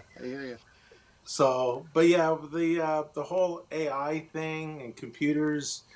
I know for a fact that at least 2 studios have been using AI for quite a while in their accounting departments, and Sure.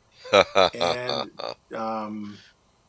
they're going to replace all their accountants and people or bookkeepers and stuff with all these computers. That and isn't just funny, have a few actually. people.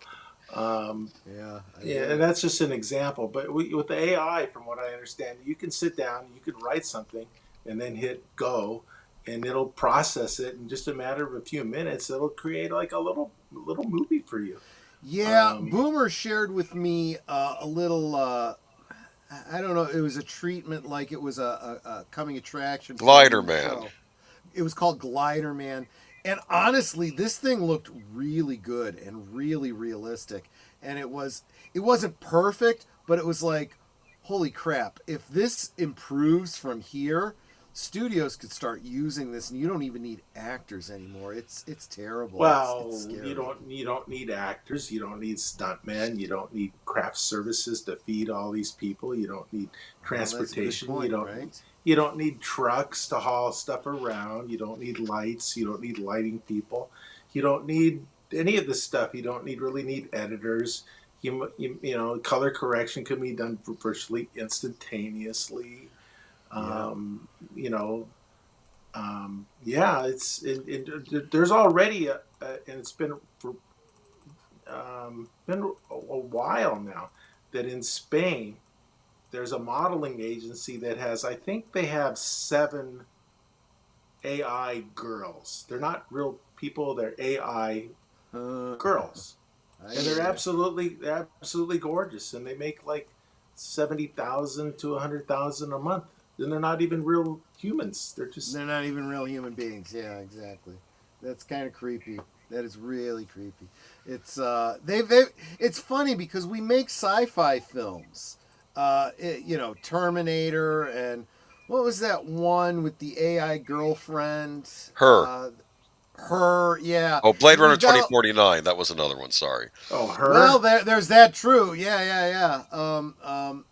What's that gal's name? She's now in the ballerina. Anna de Armas.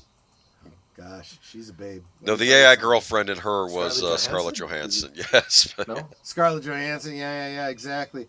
And then, speaking of Scarlett Johansson, I saw that somebody made like a robot that looked like her or whatever, and there was a bunch of legal questions about if she had any rights on that. Oh, it's the whole thing is just creepy as all get out. But I want to we've part of the reason we bring that up is because I've done a couple streams recently about AI, and a friend of the channel, Retro Blasting, referenced one of my videos in one of his streams, talking about it's a big area of concern. On the one hand, as viewers, we would like to be able to have access to these tools to be able to make the fan films we want that Hollywood is not. If for no other reason, it is a way for us to say, these are the stories we want, Hollywood. Do this, and we will consume it. Don't make us have to do it ourselves. On the other hand, the idea of Hollywood using it, right now, the tools they're using poorly, and they're putting out a poor product. Just things like computer graphics, not AI, just basic computer graphics are so soulless and unreal that people are reacting negatively to them. I would tend to absolutely agree with that. I do know a guy who, he's like 76 now, this guy, and Sure. He's really sharp, and he actually like locked himself away in his apartment for a few months and learned DaVinci Resolve, and he's like incredible with it now. But Sure. but that's only one person that's going to do that. Most people are just going to learn a couple little tools and call it good. But yeah, I think cell phones have made people so that their attention span is about as long as a gnat's nose. Don't even get me started on TikTok and stuff like that. But what I'm going to say is that because people are looking at these screens all the time, they're not looking at people's faces. They're not picking up the little subtle little cues and nuances and little ticks in their muscles and their face and their eyes and little things like that. And what that is doing, because I've sat in on different acting classes lately, and because this is what the actors in their daily lives are doing, and then they go in and they're trying to face each other and basically communicate a scene to each other, and they don't know what they're looking at. They don't know how to deal with another human being's face and physicality. James, it's not just the actors, it's the writers, and we as the audience are picking up on that. We're seeing movies coming out with writing that we're like, do you even understand how to human? That's Madam what Web. we're saying. Madam Web. Yeah. Madam Web is a great example of that. Yes, great example. But these people they don't know how to interact. No, they're growing right. up that way. They're literally growing up that way, walking down the sidewalk and stepping in manholes. Probably. James, I do want to pivot. And if you read between the lines, I think you'll know where I'm going with this. Get a little bit personal. Your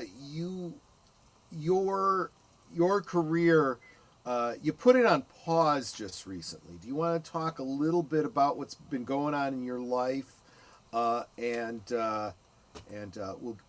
we'll get into that again. A little bit personal, but you want to share with us?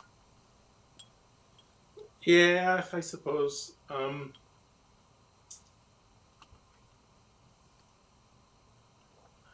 As you feel comfortable. Don't whatever. Yeah, Whatever you feel like. my mom recently passed away.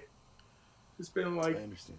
like 2 weeks, and she was diagnosed with bladder cancer, and the oncologist guy, he recommended. My mom's 90 years old, but she's like walk with a cane, drive to the store and buy stuff and read books, and and then she didn't have any Alzheimer's or nothing, and she was like, people always thought she was like, literally like in her late 60s, because sharp as a tack. She just and so they gave her half of one dose of chemo plus some radiation.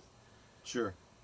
And she reacted really bad, and her kidneys shut down. And my brother called me up. He's like, I don't know what's going on. So I rushed over there and I took her to the hospital on March the 3rd, and I ended up spending the next 77 days, 12 to 14 hours every day by her side.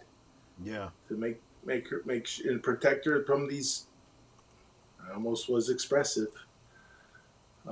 These people who pretend to call themselves doctors, and educated themselves. Looked up some of them. They were like educated in like some medical school in Moldova or something. It's like, and they walk around. I told several of them. I was like, I got hot because these people have no common sense. I told them, I said, I can get a white little lab coat off of eBay for $20 too, and be very impressed with myself. I literally told them, and I told them a lot of other things too. Yeah. And they would have killed my mom sooner than the 77 days, because they were literally like one of these servants of the devil. Yeah. Literally, the second day my mom was in there, he leaned in and he goes, "Shirley, would you like to go to a hospice?" And I looked at him. I said, "You're a death pusher." And he took his hand and he stuck it in my face like, "Shut up." And I said, "Don't you put your hand in my face. Don't you tell me to shut up." I said, and he goes, "Well, she's my patient." I said, "Well, you know what? She's my mom." And what I was thinking in my head was basically, you'll be lucky that you're in a hospital right now if you keep it up, pal. And he backed off. I hear you. And some of the other stuff, the nurses by and large in the hospitals they do a lot of stuff, and they're pretty wonderful. I wouldn't want to be a nurse. Their job is pretty rough, but by and large, a lot of them would come up to me and they say, "It's really good that you're here every day and being an advocate for your mom." And I talked to them about these doctors, and even the nurses had no great respect for the doctors. I hear you. I got to a point where these doctors would come. They would come in, a different doctor every week. I go, "Oh, it's Monday. What's your name, sir?" "Oh, you're the doctor of the week, so you're going to be in here for like 3 to 5 minutes every day all week, and you're going to think you know my mom, and you're gonna bill us." Yeah. And then at the end of the week, after like on Thursday or Friday, you're going to start winding down for the weekend, And then another doctor is going to come in on Monday, and we're going to start all over again. All over again. Exactly. Playing phone tag. I said, you know what phone tag is, doctor? I said, it's what you guys do. And then another doctor, he said to me, he says, so what's your, I almost said the name of the hospital. Yeah. What's your experience been like here? I said, are you serious? I said, he goes, yeah. I said, what's my experience been like here? I said, you seriously want to know? He goes, yeah. I said, I'll tell you this. I said, the Nazis would be proud. I said, you're running a death camp here. I heard 2 of your doctors outside in the hall say that anybody over 65 should be put out of their misery if they have cancer, so that they don't eat up all the Social Security. James, you just hit on exactly, I wasn't intending to get political with this, but folks, if you want to understand the medical establishment, do a Google search on Buck v. Bell, and remember that is still on the books. The German National Socialists, all the horrible things they did, they learned from us because of Buck v. Bell. Look it up. And then tell me that you are going to defer to your doctor, and you're going to wear a mask, and you're going to take the shot, and you're going to do whatever they say because they wear white lab coats. What James is describing is absolutely true. They want you dead. If you are autistic, if you are mentally retarded, if you are over a certain age, if you are under a certain age, they want you dead. And Troy, it's about quality of what they call quality of life. And some of these guys, these supposed doctors, I say quality of life. Quality of life. They think they can decide for you what is quality. I told him it's subjective. I told this guy, it's subjective, it's not objective. I said, you can't decide what I like to look at. I might like to stare at the window and look at the duck every day. And that might be my happiness every day. I said, somebody else might like to be, like to have kids. One of the nurses told me that the kids on her football team, there's 2 kids that are 10 years old that are over 300 pounds. I said, well, how are they going to live their life? She goes, I don't know. She goes, as they get older, they're going to have all kinds of problems. I said, yeah. I said, I said, that's terrible. But yeah, your quality of life is for you to decide, not somebody else. And they literally told me, well, your mom's 90. She's had a good life. I said, yeah, and I want 4 or 5 more years with her because she's a wonderful, wonderful person. 4 or 5 more years? My gosh, I would give anything for 1 more day with my grandmother. Yeah. Don't get in my face and tell me you get to decide because you wear a white lab coat. Folks, let me tell you something. I've literally, just by broaching this subject, I can guarantee that this stream is getting demonetized. So anything you can do to support, I would greatly appreciate. But where what's even more important than supporting this channel today, I'm going to drop a link right now. For all of you that have been offering condolences to James, actions speak a lot louder than words. I just dropped a link to a GoFundMe. I already pinned it to the top of my chat. Thank you very much. For James, he is trying to raise the money just to pay for funeral costs for his grandmother. We have this very, very skewed idea that because somebody is what we think of as a celebrity, we've seen them on a TV show, or they've worked behind the scenes, because they have fame, they have fortune, and that is not true. James is one of us. He's a work-a-day kind of guy, just trying to live paycheck to paycheck, in a very, very difficult industry. I hope that has come across in the past 2 hours. I was out there pulling weeds myself this morning. There you go. See, those man hands exist because he has worked with his hands, right? He is not a wealthy person. I have mentioned this on previous streams. Famous people, beautiful women who are on the cover of magazines for a decade, appearing in Playboy, and are these big starlets. 10, 20, 30 years on, are living in campers and broke. I'm talking about specific women that we loved in Twin Peaks, that I keep in communication with, that are starting GoFundMe's just to get by. Guys, you don't understand what a challenge it is. Everybody has their challenges, so I'm asking you, if you would consider trying to help out James. Just to put his mom to rest, put your money where your mouth is, I guess is what I'm saying. I'm not trying to be heavy-handed with you, but if you're going to offer the condolence, actions speak so much louder than words. He needs your help.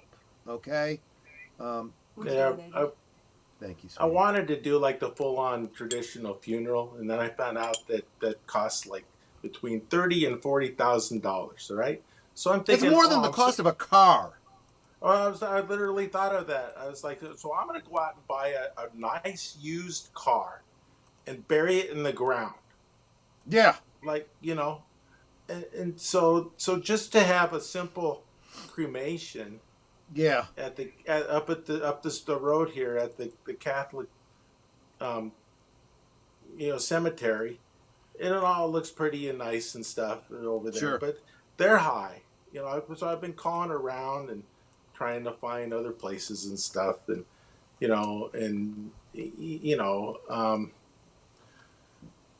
at this point, I'd like to just be able to buy some lemonade and some iced tea and some cookies and maybe have a nice memorial service in someone's backyard.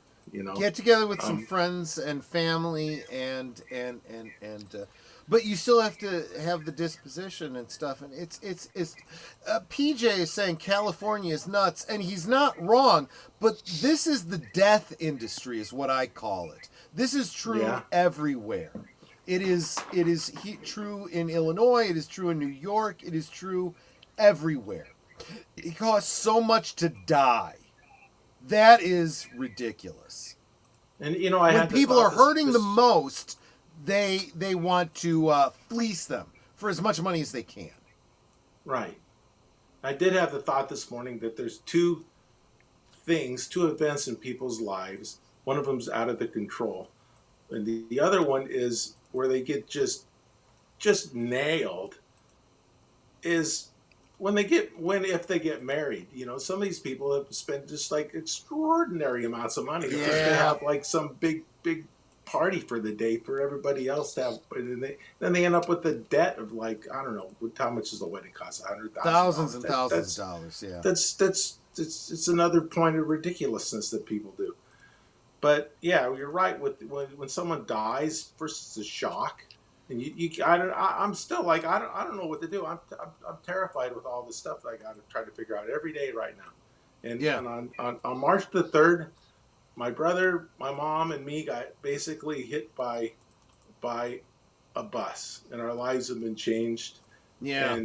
And I look at people driving around, and they're doing their thing, and I realize that some of them, their parents have passed away, or their brothers or sister, and everybody does.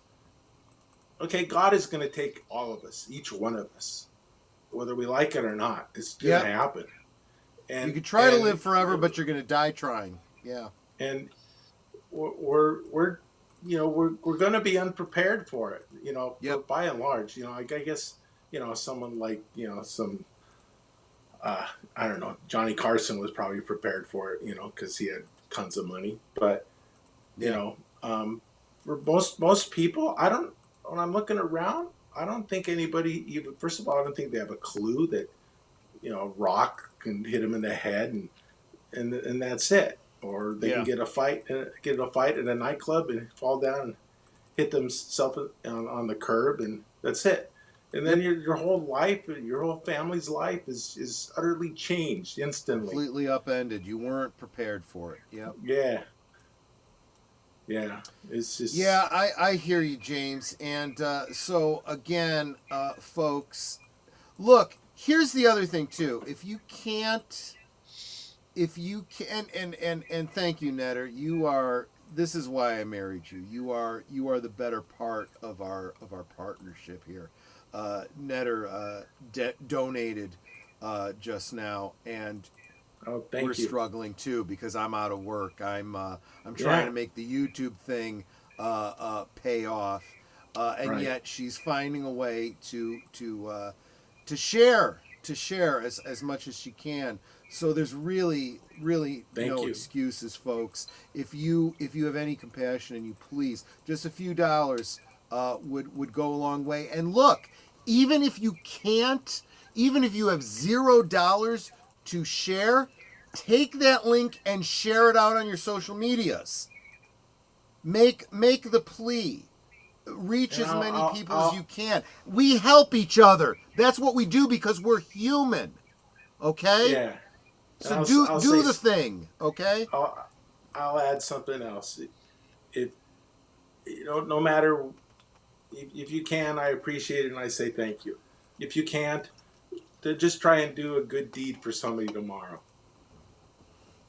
That's awesome, James. That's a great heart that you have. Real quick, I kind of want to wrap this up because I didn't even have a chance to touch base with Agent Boomer to see how much time he had tonight. Oh no, I don't have to work tomorrow. It's okay. Oh, you don't have to work tomorrow, but I do have to get up for. Right. I am going to be on. I am going to be on Real Wade Nation Gaming Clips tomorrow, so I do want to not go too late. But I want to reiterate what I said at the beginning of this little segment and say that.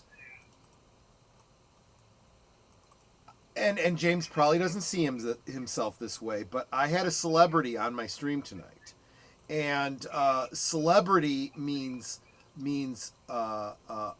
you might know who he is because he's a little bit famous. That does not equate to wealth.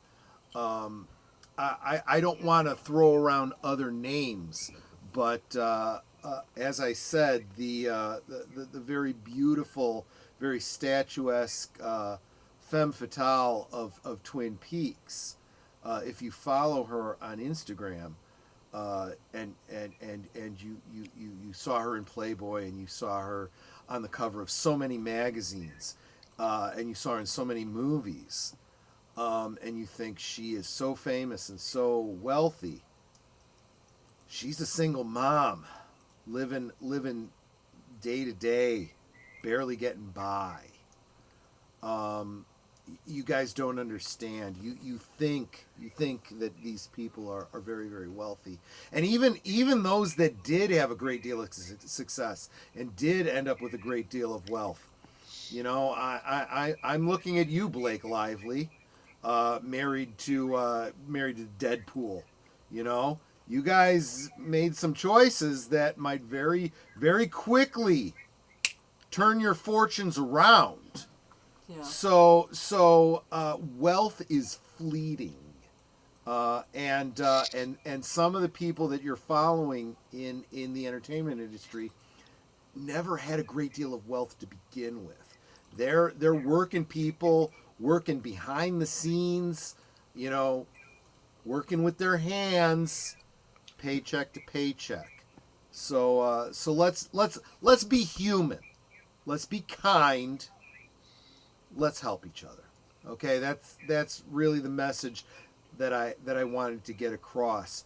James, is there anything that you can share right now about? I don't want you to share anything that you can't share. Any plans for the future? Any projects you're working on that we can look forward to, or should we just be following you on X? And support you on your next project? Well, you just, I oh boy. That was a big question, wasn't it? Yeah, it really was. Just give me a little bit of psychic energy and keep me pushing along. Because right now I do have a commercial agent, but I need to get a theatrical agent again. Yeah. They're so fickle. But, I get it. Yeah, and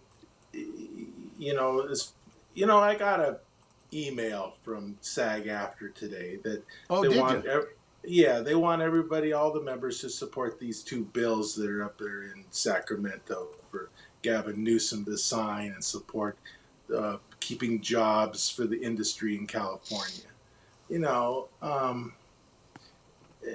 As far as my comment on that, first of all, it's not a gigantic amount of money. I mean, it's a lot of money, but it's not as far as the industry is concerned. Sure.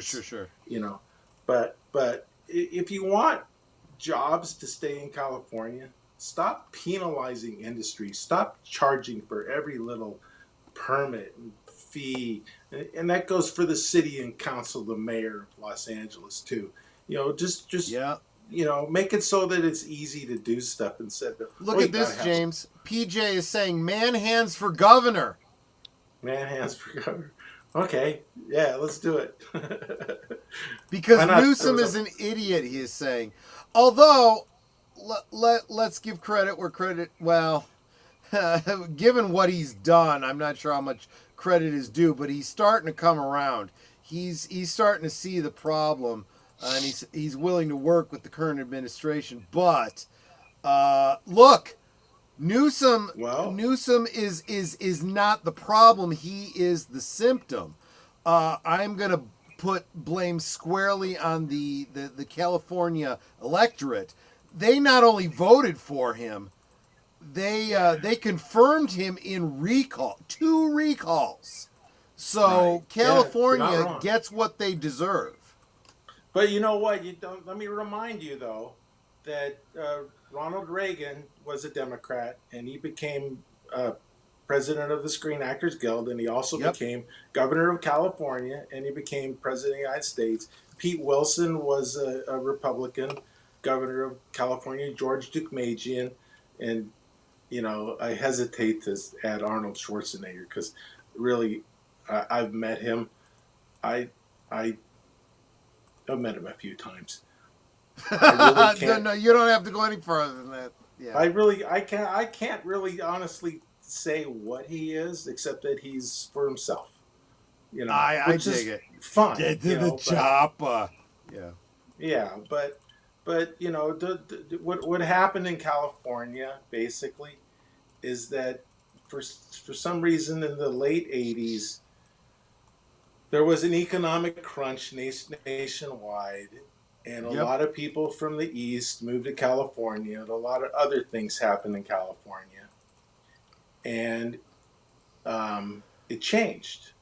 The state changed, and that goes for Arizona and New Mexico as well. And it hasn't changed back. There are like little signs that show that people are kind of having a little what I'll call common sense because of their pocketbook. They're going, wait a minute, where's all my money going? Okay, and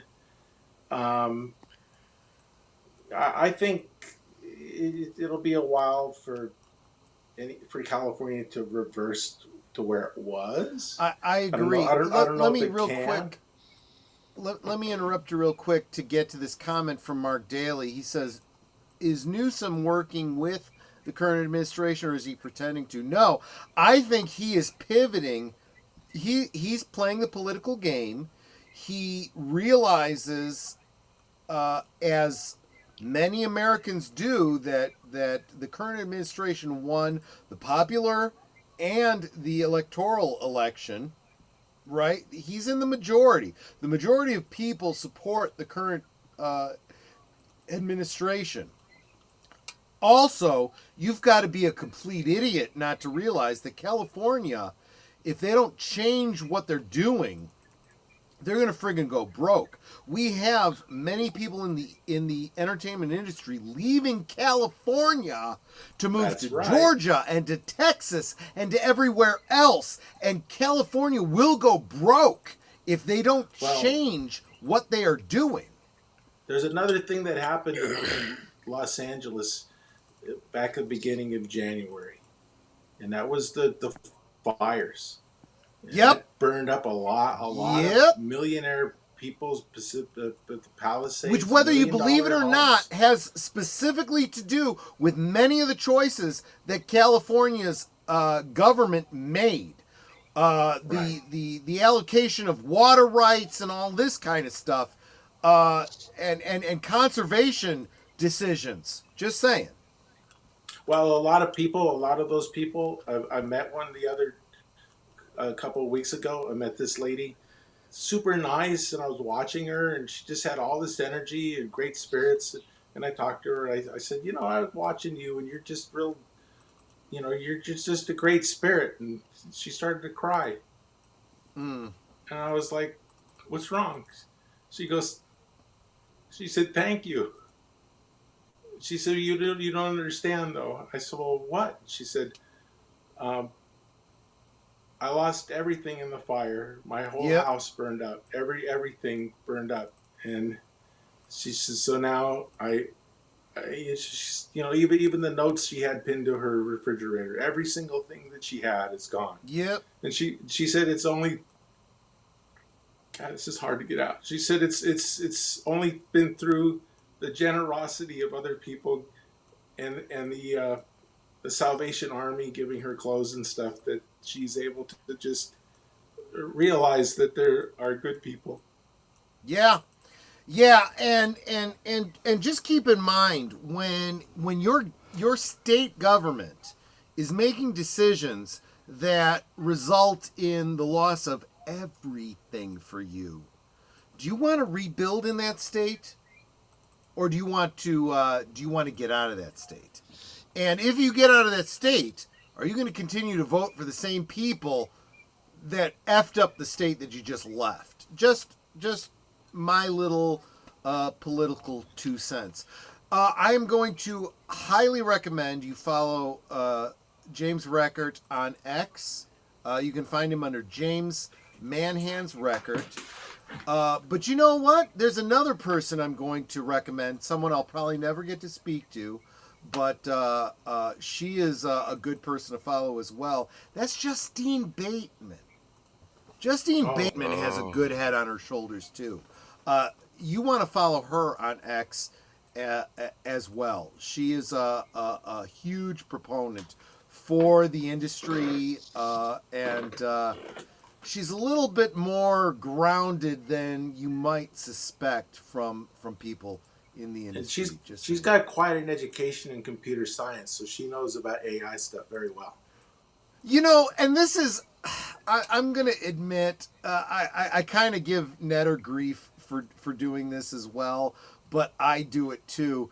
You tend to look at celebrities and think of them in terms of the role they play, and that's incredibly unfair, because Justine Bateman played Mallory on Family Ties, and her character was dumb. She was dumb. Yeah, there's really no nice way to say it. She played dumb, but she, as a human being, is not dumb. She is very sharp, and I was shocked.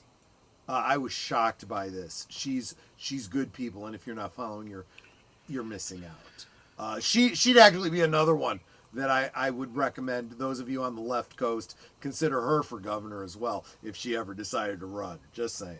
But anyway, James, was there anything else? We want to have you back sometime, James, but I also definitely want to get you on Netter's channel as well. Netter does a show on Thursday nights in the same time slot called Thursday Things, where she specifically interviews people and talks. And I think there's a couple of topics that we didn't get to tonight that might be good for you guys to talk about on Thursday, if you're willing, if you're open to that. Sure, it sounds fun to me. I like, this little chit-chat stuff. You're kind of getting into this whole YouTube streaming thing, right? So was there anything specific tonight that I didn't cover that you just want to make sure you said or mentioned before we end the stream? No, I want people to stop saying go broke, go woke, go broke. I want people to start saying make the honey, get the money. I like that. That's a very positive way of looking at it. I like that. And I think that covers for everybody, because everybody will improve, and everybody will if they got a couple extra bucks, they can, buy a hamburger instead of having to split a hamburger nowadays. James makes a great point here, folks. I think the era of woke is over anyway. So I think the whole get woke, go broke thing is dated now. I think it is time to move on to make the honey, make the money. That's like I said, that covers everybody, no matter who you are. Just timeless, a timeless thought. Have a little quality into your work, and things will improve. Look at this. Look at this. Mark Dahley says Troy and Netter have the friendliest corner of YouTube. You bring me close to tears with that, Mark Dahley, because I kind of feel like some of the screeds I get off on sometimes really border on the negative and the frustrated. But if you feel that way, and if that is a common feeling from the audience, it's incredibly encouraging, and I really appreciate it. I want to be like that.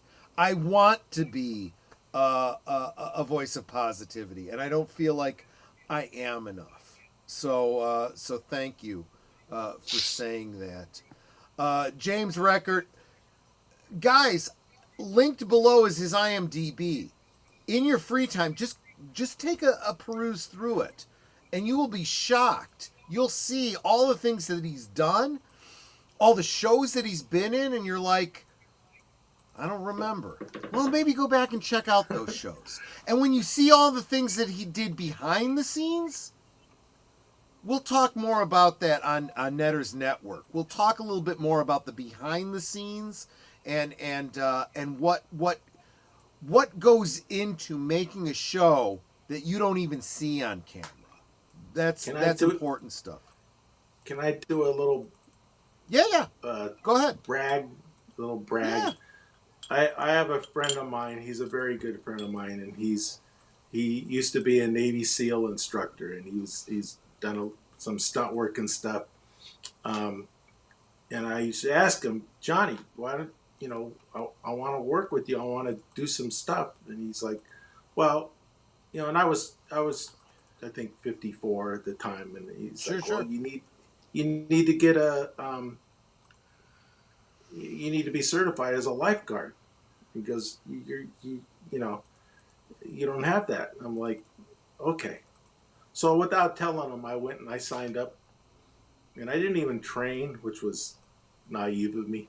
So I had to swim like 200 yards in the cold water, and I made it. Meanwhile, all these other people in the class are like 16 and 18 and 22, and they're looking, what are you doing here? I'm like, well, I want to work with a buddy of mine on these movies and stuff. They're like, okay, whatever. And so anyway, I got certified eventually, and after two weekends, full weekends, and I emailed him the certification, and he called me up, and this is from a Navy SEAL instructor. Mm-hmm. And he goes, you did this. You didn't tell me you were going to do this. I said, no. He goes, and it's still, even right now, it means a lot to me. From a Navy SEAL instructor to a guy who was like 54, he goes, I'm very proud of you. And so then he hired me to do a couple of things for him. And he's like, you're nuts, And I said, yeah. Well, so what? And he's like, but right now, Johnny just had, because of his career as a Navy SEAL, he's just yesterday he had to go to the hospital, and he had problems with his equilibrium and all the concussions he sustained, and they had to put a tube in his head to let some sort of liquid come out, so because it was over pressurizing, it couldn't walk. So if you could, like, people could say a little prayer for Johnny to get strong. Oh, fair enough. That'd be great. Wow. Yeah. Dude, I'm gonna real quick. I don't normally do this. I have not in a very long time talked to the big cat at the top of the stairs, but I'm gonna do something I've never done on stream before, and I'm gonna lead us in a prayer. Father in heaven, I want to pray for James Rekart's friend. He's a Navy SEAL who has served his country, and he needs your attention. And I put this petition to you because you promise, lay your request before you, and then wait with expectation for your answer. And I need my faith built in that way. Father in heaven, we ask for your healing, we ask for your attention and your blessing. And we ask this in the name of Jesus Christ, your Son, who lives and reigns. Amen. Amen. Thank you. Real quick, I want to thank Mr. House Party 6. I don't recognize this name. I don't know if you've been here before under a different name or whatever. Mr. House Party 6 has been on my channel a couple of times. Okay, in the chat. fair enough. You're over on Netter's channel. You dropped two $10 chats, and I don't see a comment here. If there is a comment you intended to make, please go ahead and drop that comment, and I will read it. You don't have to drop another super chat. And if you did not intend to do two $10 super chats, let me know. We'll find out what we have to do to reimburse you. But thank you very much for $2. You didn't have to give $2 to say amen to that prayer. He said $2. He did $10. Amen from JPR PH1 and from Orville Nation. Thank you, my friends, for praying with me. I super appreciate that. Please also subscribe to PJ's other channel, Inspiration Television. PJ, if I'm not mistaken, you have a blue wrench. You can drop the link to your Inspiration Television. That is a great channel that is woefully undersubbed, needs to be supported more, so please do so. That, I think, is going to be our show for tonight. Panelists, if I've missed anything, please let me know. James, was there anything else that you wanted to share before we end tonight? We will have you back here. We will also have you back on Netters Network if you are so inclined to join us. I can't really think of anything. Fair enough. Thank you for having me. Thank you for inviting me. Is wonderful. To anybody who contributed to my GoFundMe thing, I sincerely thank you. Yeah. Yeah, a couple of our members did donate. Good. Thank you, guys. Thank you so much. One more time, I'm going to drop that link real quick for everybody to check out. You know what? Go to it and just pin it. I have a pin to the top of my chat too. No. Well, yes. I mean, to make it easy but to what find. I mean is, go ahead and bookmark that. If you can't afford it right this week, maybe next week, whatever you can do would be greatly appreciated. Yeah, that's true. Thank you so much, James. Age of Boomer. James, I know you can't hear Age of Boomer, but Age of Boomer, was there anything that I missed tonight that you wanted to? Any questions for James? I'm sorry, I've kind of talked over you a lot tonight. No, it's okay. I think I got out what I was curious about. Okay. There's a lot of changes going on at Hollywood, and fair enough. I'm sure we'll have more questions. We'll have a lot more questions yeah. for James in the future. Yeah. Netter, any last thoughts? Any last words? I want to thank all of our family members that Family members, get that? Family members donated for James' mom. Yep. Yeah, I know it means a lot to James, and just me seeing the names is really nice. Thanks so much to everybody who has pulled together, because this community is the greatest. I really want to be able to keep doing this because you guys are so wonderful. Deleted Scene says, great show. Thank you so much, James. Thank you, Troy, Netter, and Boomer. Good night. Take care. Stay strong. Be safe and healthy, because this is how we win. Yeah, we're winning the culture war, and we're winning just in general. Oh my gosh, Mr. House Party 6, you are so generous. Can Hank might do my pony party or what? I'm sorry, buddy. I'm not understanding. I'm just not up on the lingo.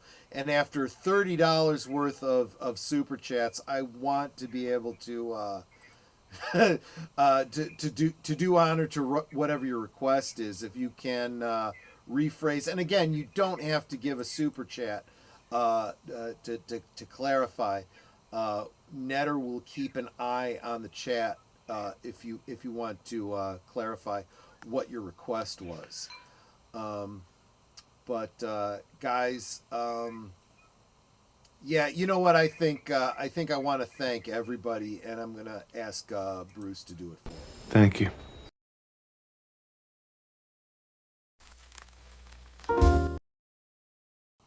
Sorry, guys, I'm on the wrong tabs here. I'm having a little bit of a technical difficulty too. I got to learn how to do this whole YouTube thing.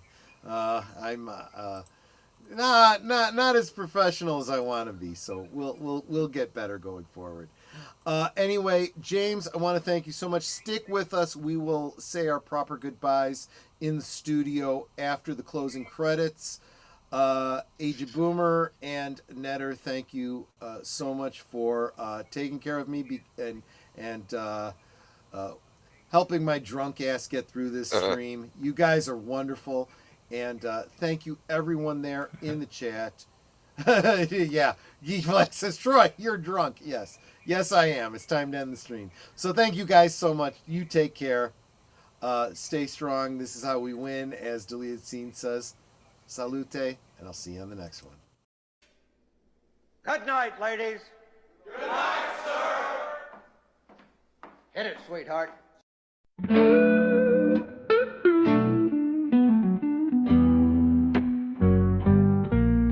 The neon lights are fading, closing time is near. Whispers in the corners, secrets shared sincere. The bartender's polishing the final glass. Time slips away like moving through the grass. Last call for alcohol, make your dreams come true. One more round, friends, from me and you. Let's toast to the night, to the stories we've spun. Here's to the laughter and to what's begun. The shadows are dancing as we linger still. Every clink of a glass, a memory to distill. Beneath this smoky haze, our feelings they unfurl. A tapestry of whispers in this corner of the world.